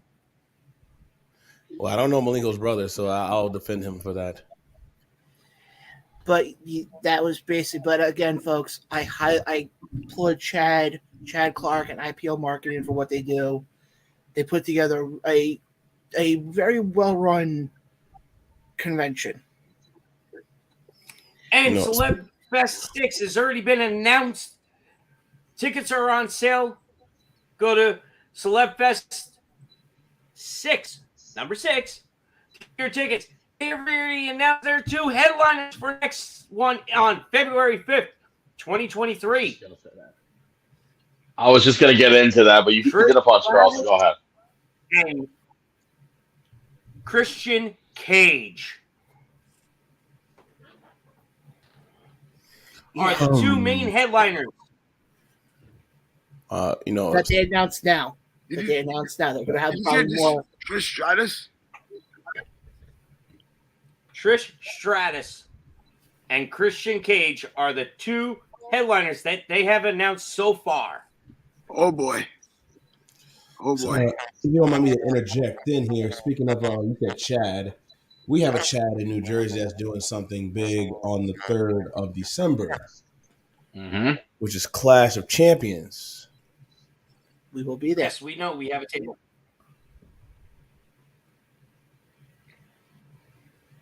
So we're actually going to announce that tonight. But go ahead, Mr. Dillinger. I apologize. Nope. I just figured, Don't apologize. Throw the plugs. But yeah, that's gonna be a big event. It's an all day. It's actually, I think it's a 2-day event. First day is tryouts for wrestlers, referees, managers, etc. Of course, I'll be there for that. and the next day is the extravaganza of sign, meet and greets, and the show. Everything's gonna be crazy. Everything's gonna be awesome. I recommend every person, not just because I'm gonna be there, but because there's gonna be so many people that's from the past and the present and potential future gonna be there. Y'all don't want to miss that. I'll be honest. I'm trying to talk to Ms. Dow. But announce who the headliner is. I don't want to because it's not me. The headliner is me, Austin. It's me, Austin. Announce who the headliner is, please.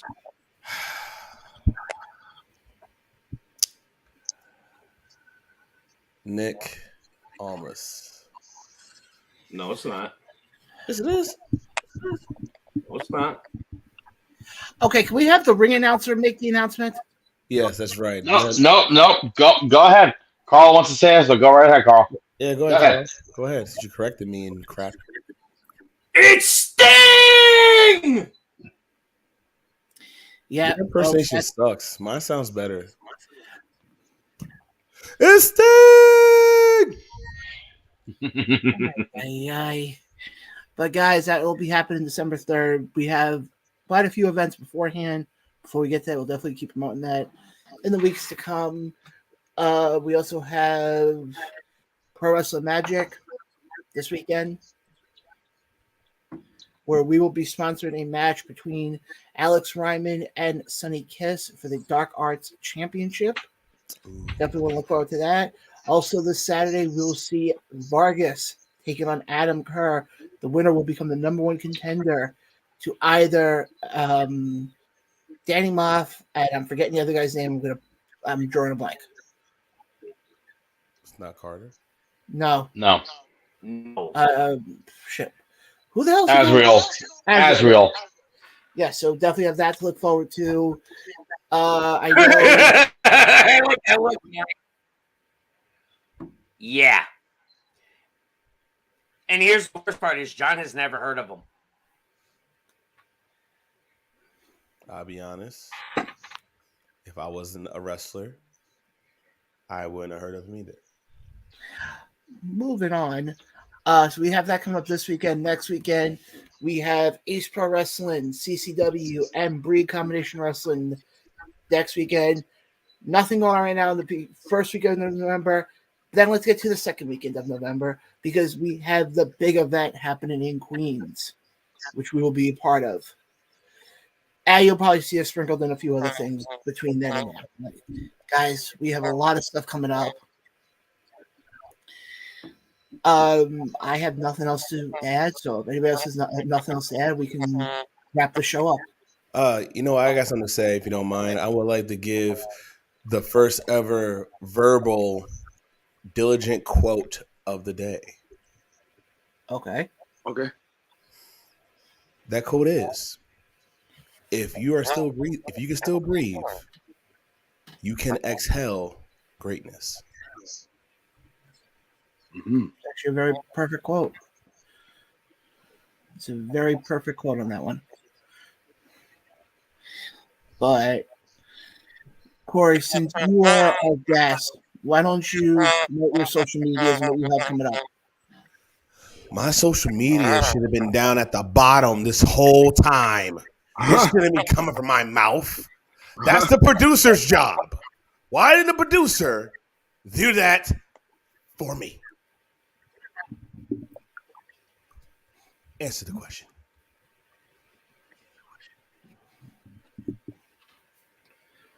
Why didn't I do that? Because I don't know all your social media, moron. But you know enough. And I didn't have time to do it, sir. Oh, so I wasn't a priority, sir. Mr. Beefy is not a priority. Sir, you're always a priority. Don't worry about anybody else. Shout out to Mr. Beefy. We all know who he really is. He's not Mr. Beefy anymore. He's a big star now on television. I actually saw him in Worcester, in Massachusetts. Oh, I know who you're talking about. Yeah. Shout out to the original Beefy. We call him the OB, the original beef.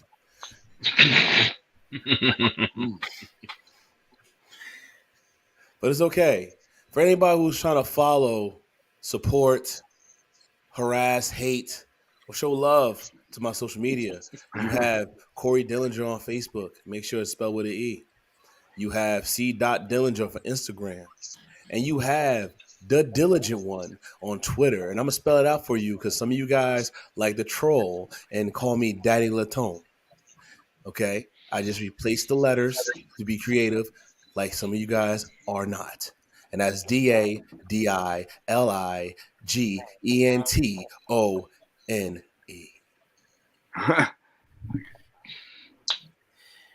Folks, definitely recommend following. And wait. And also, I have reopened my YouTube channel, so make sure to check out any of my hottest matches that come up in recent. And also, I'll be having a vlog of my car transformation for all the car lovers out there. Because I know there's some wrestling fans who love cars just as much as I do. And that's it. I definitely do. I would love to tune into that. Yes, definitely tune in, subscribe to that. Let me throw this now over to Mr. Ryan. Ryan, what do you have coming up? Basically everything that you just said. Yeah. He remember that is part of the package now. That's basically everything that you just said, I'm a part of as well. So follow me on Twitter at Ryan_MC, on Instagram at WrestlingMC. Facebook, you can find me, just type in my name, Ryan Peterson, you'll find me. And got a lot of good stuff coming up. So I'm very excited about it. Costa, what about you, buddy? Yeah, to be honest, I'm hella tired right now, so you can follow me on. I'll just do this quickly. You can follow me on Twitter at roadtoriches.ca. That's ROAD, the number 2 RICHES.ca. And my Facebook is just my name. So Costa Pacneris. Pacneris is spelled PACHNERIS. And I want to mention something that John mentioned earlier in the show. I want to thank Orlando for the work he does regarding mental health and stuff and things of that nature. I want to thank him also because he was the first interview along with John that I did. So he, like John said, he acted like a motivational factor for me as well. So thank you for everything you do, Orlando, and we hope to see you soon, okay? Shout out. Peace out, everyone. Carl, what about you? You can find me at Carl Rob 2021 on Twitter. And John, we have a lot coming up for this show. So yeah. Yes, we do. I thought it was Carl Rob ATR. Yeah, yes, it was. That's it, Carl Rob ATR. That was my Carl Rob. He still people now. He's a robber. Carl Robber now. You rob people. Guys, you can find me on Twitter. I'm at John_Blaine. You can find the show at Around Rope Show, and the Twitter account for the ATR Network is at ATR_Network. I did not just read that right off the scroll on the bottom. Do that. Shut up, Carl. Like I said before, sorry, I do apologize that we did not have Orlando on tonight. But folks, if you're in the Long Island area, definitely stop by Jones Beach this coming Sunday for Hope Rocks. They're doing a walk. Basically, the only requirement is you have to wear your favorite band T-shirt. So for anybody who was born after the year of 1990, folks, those are actually a thing. The question I have is John going to survive the walk? But anyway, that's a question for another day. But guys, again,